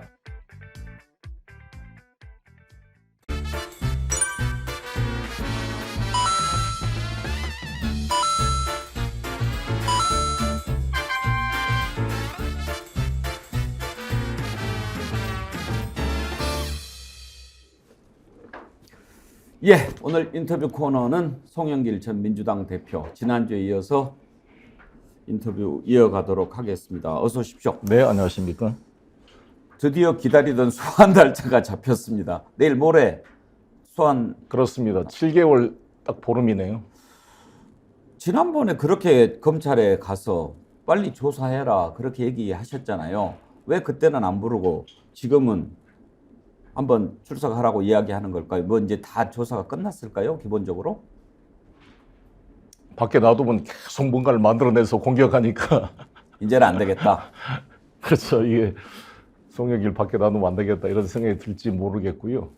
그런데 윤석열 대통령이 후보 시절에 했던 말과 똑같습니다. 그때 무슨 말을 했느냐. 증거가 차고 넘쳐서 자연스럽게 수사하는 것은 정상적인 수사지만 한 사람을 찍어놓고 그 주변을 이잡듯이 뒤지는 것은 정치 보복 수사다.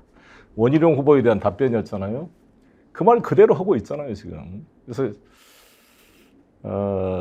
아무튼 만시지탄이고 이번 계기로 더 이상 제 주변 사람들 그만 괴롭히고 제가 저부터 수사해라 그랬잖아요. 뭐 구속시키려면 나부터 해라. 제가 2번이나 출두했는데 빨리 돼서 마무리가 됐으면 좋겠습니다.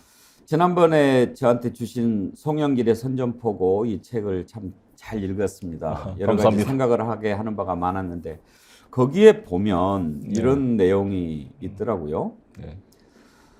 검찰이 부르는 그날 송영길은 전 국민에게 검찰에 대한 투쟁을 선언함과 동시에 부당수사, 위법수사, 별건수사, 조작수사에 대한 전 국민적 저항운동을 선포, 호소하려고 한다. 이렇게 돼 있던데 변함없으십니까? 그렇습니다. 이제 오늘 밤부터 그 8일날 쓸 기자회견문을 작성하려고 합니다. 제가 8시 반에 기자회견을 하고 9시에 출두할 생각입니다. 그러면 현장에서 기자회견 하실 겁니까? 그렇습니다. 예. 어디 서울중앙지검인가요? 네, 중앙지검 그 입구에서. 예. 내일 8일날 아침에 8시 반에 기자회견 하시고 9시에 검찰하고 이제 출두하기로 약속을 했으니까요. 네. 그리고 또 이런 내용도 있더라고요. 이것은 이제 생각이 그대로신지 모르겠습니다만 송영길은 검찰에서는 자신의 정당한 권리인 묵비권을 행사하고 옳고 그름은 법정에서 가릴 것이다. 죄도 확정되지 않았는데 신변을 검찰이 좌지우지하는 것에 대해서도 분명히 저항할 것이다. 그렇게 쓰셨던데 묵비권을 행사하실 계획입니까? 그렇습니다. 저뿐만 아니라 모든 국민에게 호소할 생각입니다. 이 검사라는 것은 저희가 법을 배울 때 검사는 공익의 대표자잖아요. 대한민국을 법적으로 대표하는 사람이 법무부 장관이고 그런데 검사한테는 객관 의무라는 게 있습니다. 그것은 피의자를 수사를 해서 증거를 발굴한 것도 있지만 피의자가 억울한 점을 밝혀주고 피의자한테 유리한 증거도 찾아서 균형 있게 무혐의 처리를 함으로써 누명을 벗겨주는 역할도 검사의 직분으로 되어 있습니다. 그런데 일반 형사부 검사야 대부분 안 그렇겠지만 일부 정치화되어 있고 거의 하명수사로 현재 윤석열 대통령과 그 부인, 처남, 가족 이런 범죄적 혐의가 있는 그 권력자들의 가족을 비호하는 데 급급한 이 특수부 검사들 이런 사람들 객관 의무를 던져버렸을 뿐만 아니라 완전히 무슨 청부 조직폭력처럼 일방적 수사를 하고 있는 거 아닙니까? 이런 검사들하고는 단호하게 맞서 싸워야 됩니다. 헌법적으로 부여된 진술 거부권뿐만 아니라 잘못된 회유나 협박을 하게 되면 모든 참고인이나 우리 국민들께서는 회유와 협박을 하게 되면 바로 녹화를 요구해야 됩니다. 조사하는데 실형을 녹화하도록 되어 있거든요. 검사들이 다 유동규도 마찬가지고 불러다 면담을 합니다. 면담을. 수사를 하면 기록에 남으니까 면담은 기록도 없고 변호사도 입회를 못하게 해요. 면담이라 이것은. 그래서 계속 회유를 하는 거죠. 너 이거 불면 뭐 이화영 불러서 정치자금으로 약하게 기소해 줄 테니까 너 잘못하면 뇌물죄로 기소될 수 있어. 이재명에 보고했다는 거 진술해라. 이렇게 하겠죠. 사람이 구속되면 약화되잖아요. 그렇죠. 우리 윤관석 의원도 지금 구속되어 있는데 사실 현역 삼설 의원 상임위원장을 구속한다는 게 이것도 정당 내부의 일로 이거는 초유의 일입니다. 박희태 의장과 그때 지금 언론진흥재단 이사장으로 갔는가요? 방통위 위원장 직무대행 가다 김효재? 예. 조선일보 기자 출신? 예. 이분이 돈 봉투를 날랐던 분 아닙니까? 이것도 집행유예 실형을 받았던 분인데 그 돈 봉투 그때 다 불구속 3명 기소로 끝났거든요.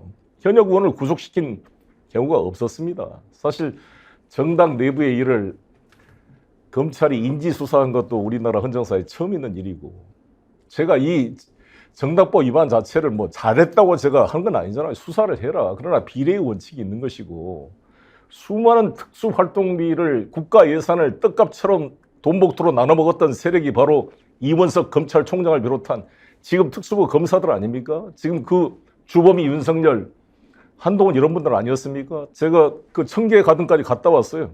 전현희 위원장과 함께. 예. 거기 쇠고기 파티를 했다는 것도요.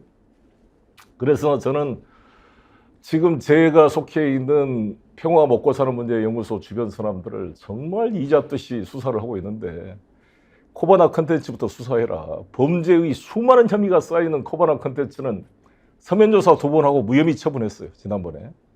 이런 검사는 이건 검사가 아니죠. 사실. 이게 무슨 검사예요. 뭐 청부 용역업체 아닙니까? 사실 이런 정도면. 그래서 저는 이에 대해서 단호하게 맞서 싸워야 된다라고 생각합니다. 지금까지 그렇게 조사해라 제발 그렇게 얘기를 했는데도 꼼짝 않던 검찰이 왜 갑자기 불렀을까 여러 가지 생각이 드는데 최근에 윤석열 퇴진당 만들겠다고 그러셨잖아요.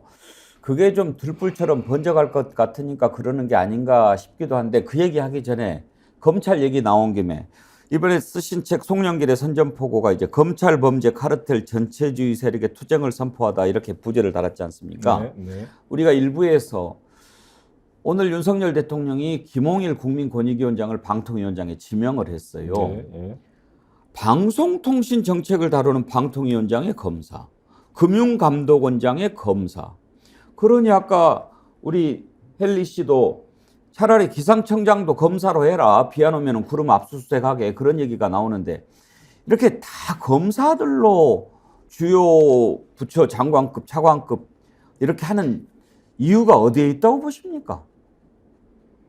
이 검사들은 자기들이 최고라는 그런 착각과 오만에 있는 거죠. 자기들이 모든 진리를 독점하고 있고 정의를 자신들이 선포한다 이렇게 생각하고 믿는 것이 검사밖에 없으니까 이렇게 한다는 것이고 검사가 수사를 해서 수사 대상에 대한 전문가가 된다는 그런 회귀한 논리를 펴고 있는 거 아닙니까? 그래서 저는 이 정부는 제가 왜 검찰 범죄 카르텔 세력이 사회 우리 국가기관에 곳곳에 암세포처럼 퍼져가지고 민주공화국의 정상적인 정부 기능을 저해하고 있다 이런 표현을 자주 쓰는데 바로 국민권익이라는 것은 사실 검찰의 직권남용에 대한 견제 역할인데 크게 중수부장 출신을 보내고 또 방송통신이라는 것도 방송통신의 자유를 보장해서 권력을 견제하고 부패를 찾아내는 거 아닙니까? 근데 거기에다가 이런 사람을 보내는 것은 그 기관의 본질에 방해되는 사람을 거꾸로 인사를 하고 있잖아요. 통일부와 전혀 어울리지 않는 사람을 북한을 뭐 붕괴뜨리고 무슨 국정원장을 시켜야 될 그런 사람을 통일부 장관으로 시켜놓고 여가부를 해체하겠다는 사람을 여가부 장관을 시키고 뭐 국민권익위도 마찬가지고 그러니까 이 지금 윤석열 정권의 인사는 그 국가기관이 행해야 될 그 목적과 정반대되는 그 목적에 반대되는 철학과 사상을 가진 사람을 임명함으로써 국가 기능을 마비시키고 있는 거의 범죄 카르텔 세력이다 이렇게 보는 겁니다. 12.12 군사 반란을 미화한 사람을 국방장관 시키지 않습니까? 그렇습니다. 그러니까 그 헌법을 완전히 위배하고 그렇게 윤석열 대통령께서 강조하는 이 자유와 민주주의 이것을 근본적으로 부정하는 이 전체주의 세력, 쿠데타를 옹호하는 세력, 조현천 같은 사람을 다시 데려와서 다 수사도 하지 않고 김관진 군이 정치 개입을 노골적으로 했던 김관진 본인들이 수사했던 김관진을 다시 국방개혁위원으로 데려오고 그렇게 신원식처럼 12.12 쿠데타 뭐 5.17 이런 게 구국의 뭐 영단이라 이런 사상을 가진 사람을 국방부장으로 시키면 쿠데타 또 해라는 겁니까? 이게 무슨 말인지 이해가 잘 안 되는 거죠. 어제 우리가 박정훈 대령 변호하고 있는 김종민 변호사 만나봤는데요. 참 그것도 저는 이번에 우리 송영길 대표 쓰신 책 중에서 그 내용은 참 좋아서 밑줄을 그어놨는데 그때 구속영장 청구했는데 국방군사법원에서 기각했잖아요. 그런데 그 기각을 한 판사가 공군 중령 윤유중 군사법원 판사인데 송 대표께서 이런 사람들은 좀 국민들이 알아야 된다 해서 유튜브 방송에서 이름을 밝히셨더라고요. 네. 좀 이런 걸 좀 많이 좀 알았으면 좋겠어요. 그렇습니다. 우리는 기억하고 있어야 됩니다. 예, 예. 기억해야 돼요. 맞습니다. 잊어버리면 또 당하고 그러는데 아무튼 조사 잘 받으시길 바라고. 저는 조사받으러 간 게 아닙니다. 예. 저의 입장을 가지고 싸우러 가는 겁니다. 더 이상 이 검찰이 송영길을 조사할 자격이 없어요. 내가 왜 조사를 받아? 자기들이 증거가 있으면 법정에 제출하세요. 법정에 싸우겠습니다. 그리고 우리나라 사법 질서를 검사가 주도해서는 안 됩니다. 검사한테는 이미 압수수색 권한부터 모든 강제 수색 권한을 줬잖아요. 자기들이 지금 100번이 넘게 압수수색했으면 그거 가지고 증거 있으면 기소하세요. 그럼 법정에 내가 싸울 테니까 왜 송영길에게 진술을 들으려고 그래? 형사소송법 312조 1항 2항에 따르면 검찰의 피신 조서는 법정에서 본인이 부인하면 증거 능력도 없습니다. 이거를 우리 노무현 정부 때 우리 이용훈 대법원장이 검찰 조서를 집어 던져라. 모든 재판은 공개된 법정에서 판사 앞에서 일방적 검사의 주장이 아니라 변호사의 탄핵을 거친 검증된 증거에 의해서만 유죄의 심정을 갖도록 공개 재판 중심주의, 공판 중심주의를 선언한 것입니다. 그리고 함부로 구속시키지 말아라. 왜 무죄 추정의 원칙이 있는데 이재명, 송영길 같은 한때 집권 여당의 당대표였던 사람을 지금도 제1당의 전현직 당대표를 왜 구속을 시켜서 재판을 하려고 비겁하게. 제가 도망갑니까? 뭐 증거를 그동안 100번이 넘는 압수수색을 통해서 증거 다 확보했을 거 아닙니까? 저는 당당하게 저는 그래도 대한민국의 최고의 보리인 사법부에 호소할 생각이고요. 절대 검사가 주도하는 더구나 이 잘못된 이 범죄 카르텔 세력이 대한민국을 정말 공화국을 검찰 쿠데타로 장악하고 있는 이 무도한 시대에 절대 검찰의 협력에서는 안 된다. 저는 이렇게 생각합니다. 이번 조사에서는 묵비권을 그대로 행사하시겠다. 헌법이 부여한 권리입니다. 이게. 예. 그러면은 계속 질문해도 그냥 대답을 안 하고 있는 겁니까? 그렇죠. 아니면은 형사소송법 몇 조에 따라서 나는 묵비권을 행사하겠습니다. 이렇게 이야기하는 겁니까? 아니 그냥 저는 내 이름이 송영길이다 이 말만 하고 송영길을 진술 거부권을 행사하다 이렇게 써오면 사인해 주겠다. 별로 진짜 말을 섞고 싶지가 않아요. 검사들 얼굴도 보고 싶지도 않고. 당장 김건희부터 조사해라. 공교롭게 제가 왜 김건희 조사를 이야기하냐면 저를 담당하고 있는 이 서울중앙지검 반부패 수사 2부가 코바나 컨텐츠 사건을 무혐의 처분했던 김영철 검사가 지금 대검으로 갔습니다만 지금 최재훈 부장이 14명의 검사가 있는데 이 사건이 김건희 주가 조작 사건을 담당하고 있는 부서예요. 그러니까 내가 그 이야기를 하는 겁니다. 같은 부서니까. 무엇이 중요하냐? 우리 국민들이 봤을 때. 2년 전에 전당대회라는 게 사실 당의 내부 잔치인데 내부 잔치에 있었던 이 사건을 공공수사부나 형사부에 맡게 된 사건을 특수부가 맡아서 이 지금 7개월 반 동안 100여 명을 압수수색해야 될 정도의 중대한 이게 사안이냐는 거죠. 그렇군요.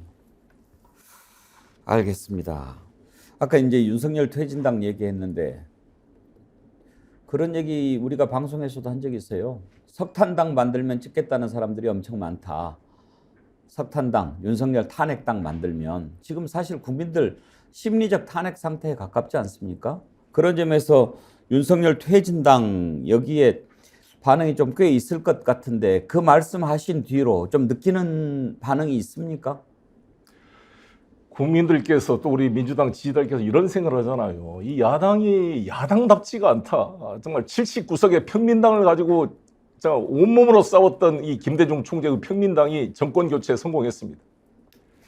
180석을 가지고 계속 그냥 멘트만 하잖아요. 그리고 그러나 잘한 건 이번에 검사 3명 탄핵 소추한 거 이것도 처음에는 정말 희망이 안 보였습니다.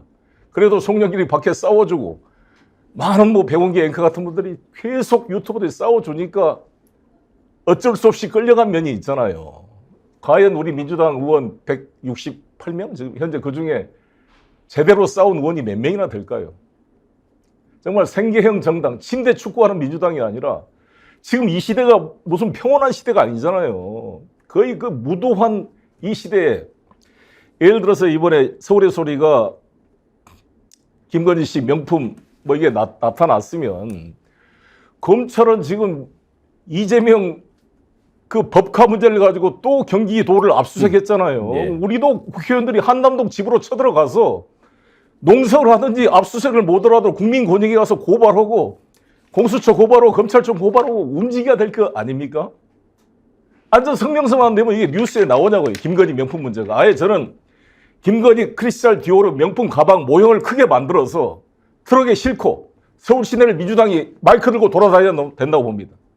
이런 명품, 그리고 거기 진술했다면 금융감독위원 누구로 해 이런 전화를 했다는 거 아닙니까? 마침 작년 9월 때 금융감독위원 인사가 있었다는 거 아니잖아요. 그러면 이것은 김영란법 위반 정도가 아니라 거의 뇌물수수 의혹이 큰 거 아닙니까? 이것을 조사하지 않는 한동훈 장관, 법무부가 하고 이렇게 좀 거리에 나와서 이렇게 움직여야 될 거 아니에요. 쟤들은 수사관을 풀어서 걸핏하면 압수수색을 해서 현장에 출동시키는데 우리도 민주당 기동 타격대를 만들어서 가자 이거죠. 현장에 가서 싸우자는 거죠. 그래서 아무리 KBS가 박민 사장이 막으려고 해도 보도하지 않을 수 없는 그림을 만들고 그 현장에 상징적인 데 가서 국민에게 홍보하는 움직이는 민주당이 됐으면 좋겠는데 민주당이 왜 안 하니까 송영길이 만약에 보세요? 아니 이미 기득권화 됐는데 국회의원 되면 저도 반성이 되는데요. 아 내가 국회의원 때 이게 내가 부족했구나. 밖에 거리에 나와 보니까 저는 불체포 특권도 없잖아요. 현역 의원도 아닌데 싸우잖아 이렇게.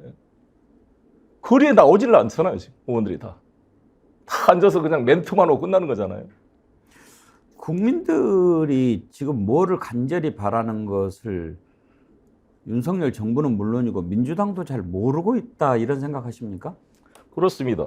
제가 국회의원 첫 출마할 때가 1999년도에 보궐선거였는데 그때가 김대중 정부 초기에 김태정 법무부 장관 호피코트 사건이 있었습니다. 예. 그것도 뭐 언론에 뭐 마녀사냥 같은 게 있었지만 그때 상대 후보 안상수 씨가 어떻게 선거운동을 했냐면 마네킹에다가 호피코트를 입혀가지고 자기 유세차에 실어놓고 그 연정희 씨가 김태정 씨 장관의 부인 그래서 회초리를 들고 호피코트 입은 그 여성 마네킹을 때리면서 국민 여러분 회초를 듭시다 그랬어요. 저는 똑같이 김건희 여사 마네킹을 놔두고 크리스찬 디오르와 이렇게 명품 가방을 걸치고 있는 모습을 트럭에 싣고 이런 정권 용납했으면 되겠습니까? 라고 저는 서울 시내를 돌고 돌아야 된다고 보거든요. 그렇지 않습니까? 그래야 알 거 아니에요. 보도를 안 해주니까.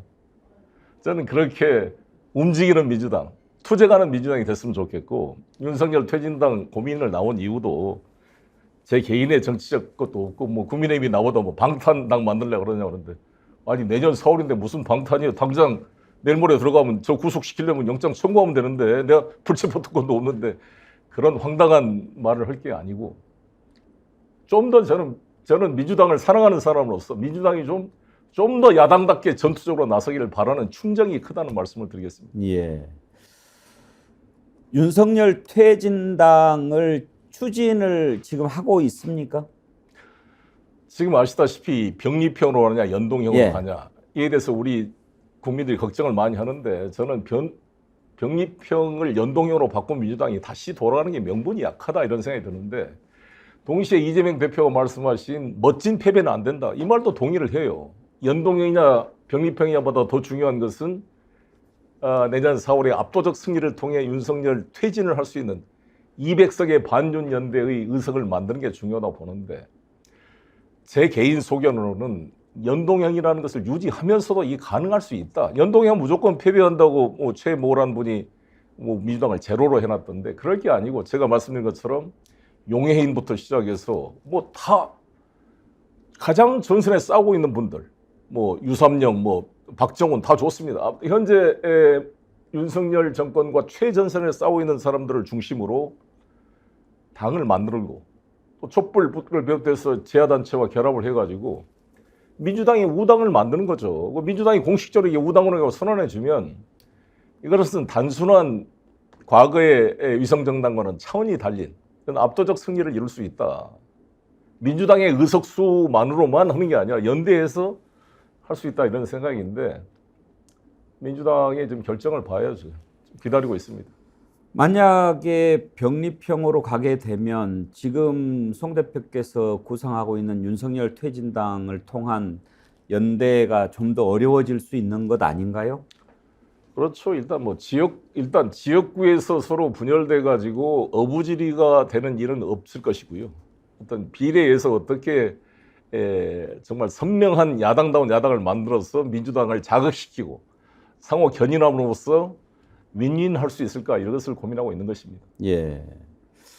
신당 얘기가 나온 김에 지금 신당 움직임이 여러 군데서 나오고 있습니다. 이준석 전 대표도 신당을 추진한다고 하고 지금 이낙연 전 대표도 얘기가 있는데 먼저 이준석 전 대표 오늘 아침에 얘기한 걸 들어보니까 송영길 대표하고 함께하는 것은 0%다 이렇게 얘기를 하더라고요. 당연히 제가 함께한다는 한 적 없습니다.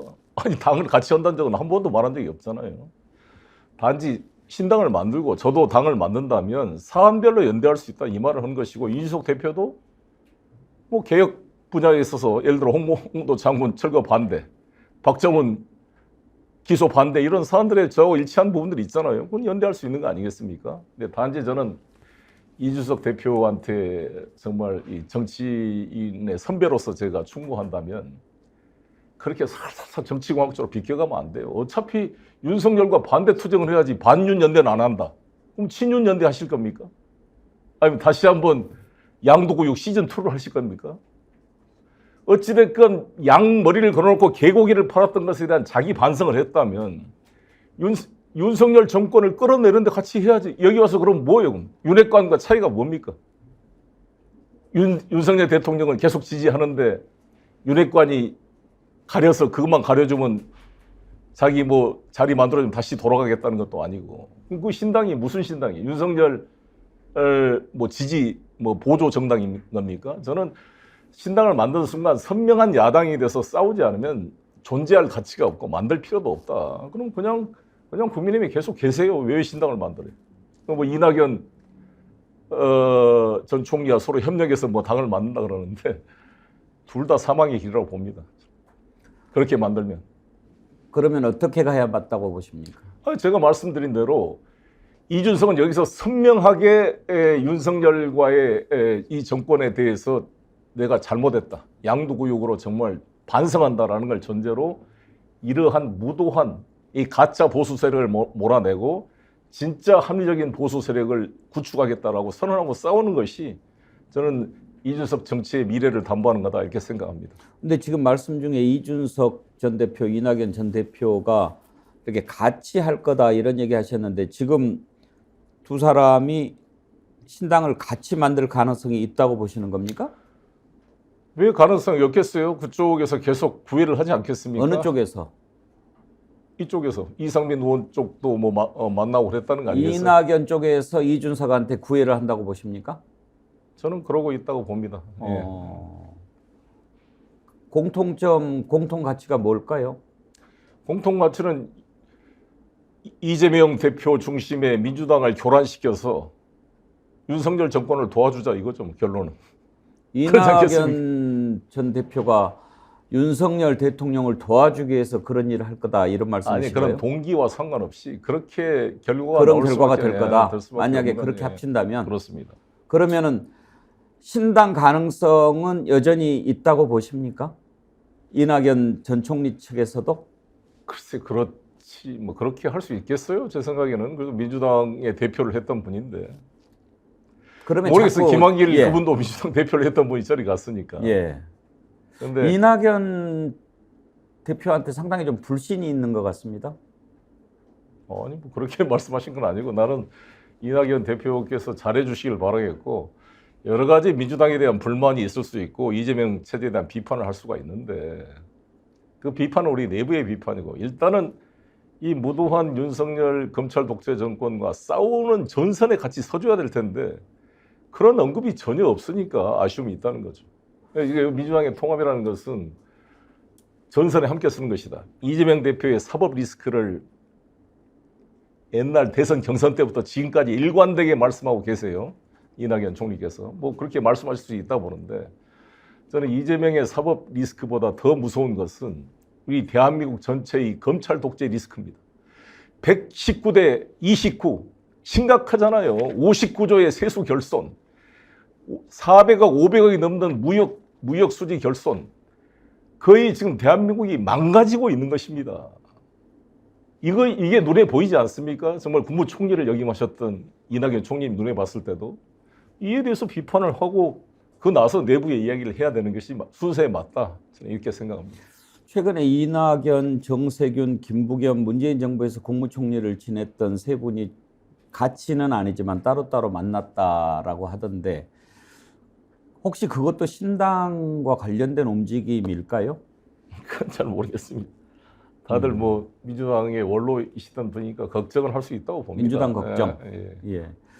그 얘기 나온 김에 이준석 전 대표하고는 이제 대표 시절에 같이 하셨잖아요. 그러면서 토론도 여러 차례 하고 그랬는데 이렇게 좀 가까이 접해 보면서 느꼈던 이준석 전 대표의 강점, 약점은 어떤 거라고 생각하십니까?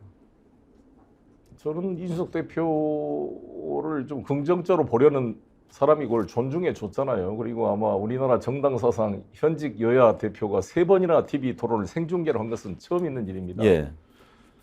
그래서 저는 이 윤석열 정권이 이준석을 토사구팽할 거로 저는 봤습니다. 그래서 대선 때도 내가 항상 경고를 했거든요. 당신은 토사구팽된다. 이재명 후보가 대통령이 됐으면 송영길과 이재명은 거의 연합해서 제가 당대표로 계속 유지됐을 때 당정 간의 수평적 관계로 소통해서 정말 전례 없는 집권 여당과 대통령 간에 살아있는 저는 민주정치를 해볼 수 있었다고 생각합니다. 그렇잖아요.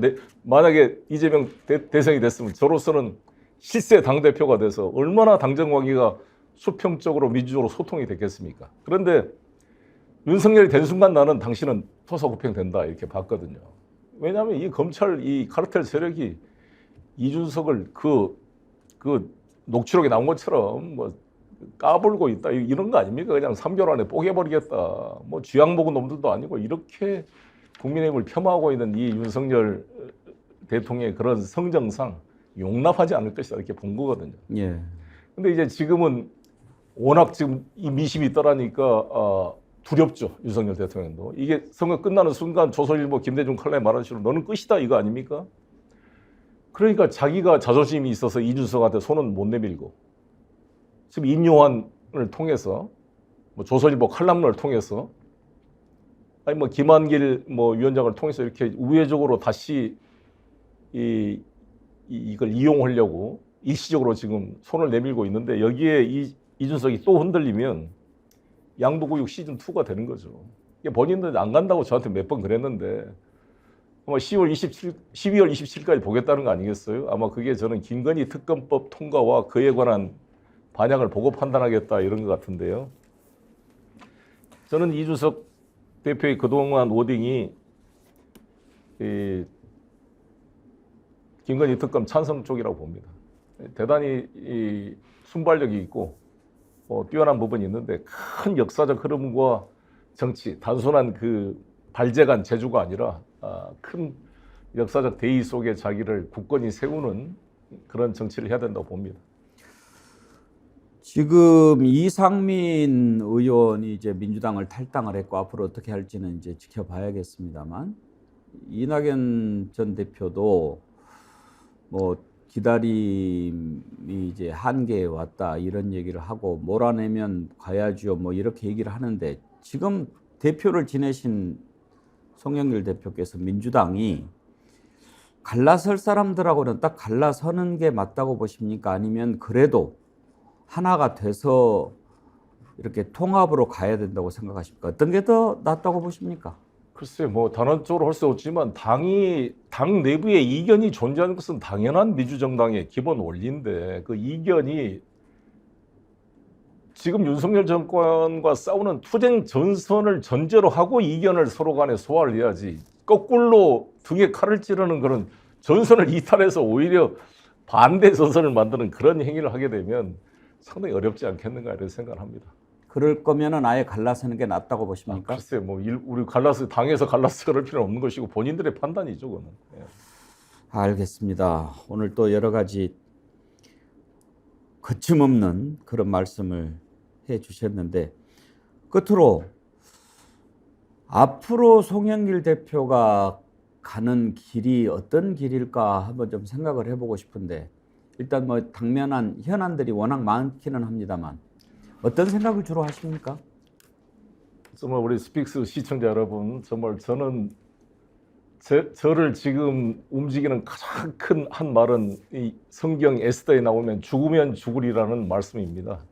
제가 무슨 정치적인 뭐 계산, 5선 국회의원을 하고 당대표 인천시장까지 할 정도로 많은 사랑을 받았습니다. 수많은 학생운동을 하시던 분들이 다 목숨을 잃기도 하고 국회의원은커녕 시의원, 구의원도 못 해보신 분도 많습니다. 근데 저는 정말 행운을 받아 5번이나 국회의원을 했고 인천시장 당대표까지 했기 때문에 여한이 없습니다.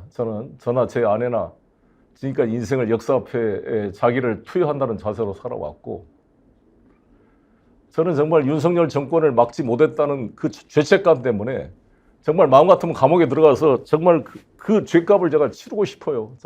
정말 이 악몽을 꾸는 것 같습니다. 매일매일. 요즘에 뭐 윤석열 대통령이 정신건강 자살 방지를 한다 그러는데 정말 정신건강이 극도로 피폐해지는 것 같아요. 저뿐만 아니라 모든 국민들이 우울해져 있어요. 이 윤석열 정권과 김건희 이 두 사람이 대한민국을 대표해서 대통령 놀이하느라고 국가 예산을 낭비해가면서 해외여행하고 다니고 폼 잡고 다니는 것 자체가 부끄럽기 이를 데 없고 견딜 수 없는 고통입니다. 정신적인 고통이거든요.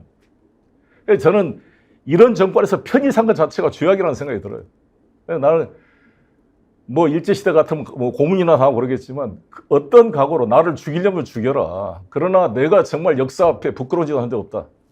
내가 정말 지금까지 살아오면서 물론 정치를 하다 보면 문제가 있고 일부 있겠죠. 그래가지고 뭐라도 저를 잡아넣으려고 하겠지만 지금 이재명, 송영길을 수사한 정도의 강도로 윤석열, 김건희, 한동훈 부부를 다 수사를 하게 되면 공소장이 어떻게 될 것인가 라고 한번 돌이켜 보시기를 바라겠습니다. 예, 말씀하시다가 좀 울컥해지시는 것 같은데 오늘 인터뷰하는 동안에 송영길 대표님 화이팅 하시라고 힘내시라고 응원하는 메시지 많이 올라왔습니다. 시간 때문에 다 소개해드리는 못하지만 아무튼 건강 잘 챙기시고 제가 뭐 영장을 칠지 안 칠지 모르겠습니다만 하고 나면 또 다시 한번 찾아뵙겠습니다. 나와 주십시오. 네, 예, 고맙습니다. 감사합니다. 예, 송영길 전 민주당 대표 만나봤습니다. 오늘 함께해 주신 여러분 감사합니다. 항상 깨어있는 우리 스픽스 백운계 정치본색 정어리 때들 우리가 함께해야 이길 수 있다 하는 말씀 드리면서 오늘 순서 여기서 마치겠습니다. 내일 오전 10시 50분에 다시 찾아뵙죠. 감사합니다.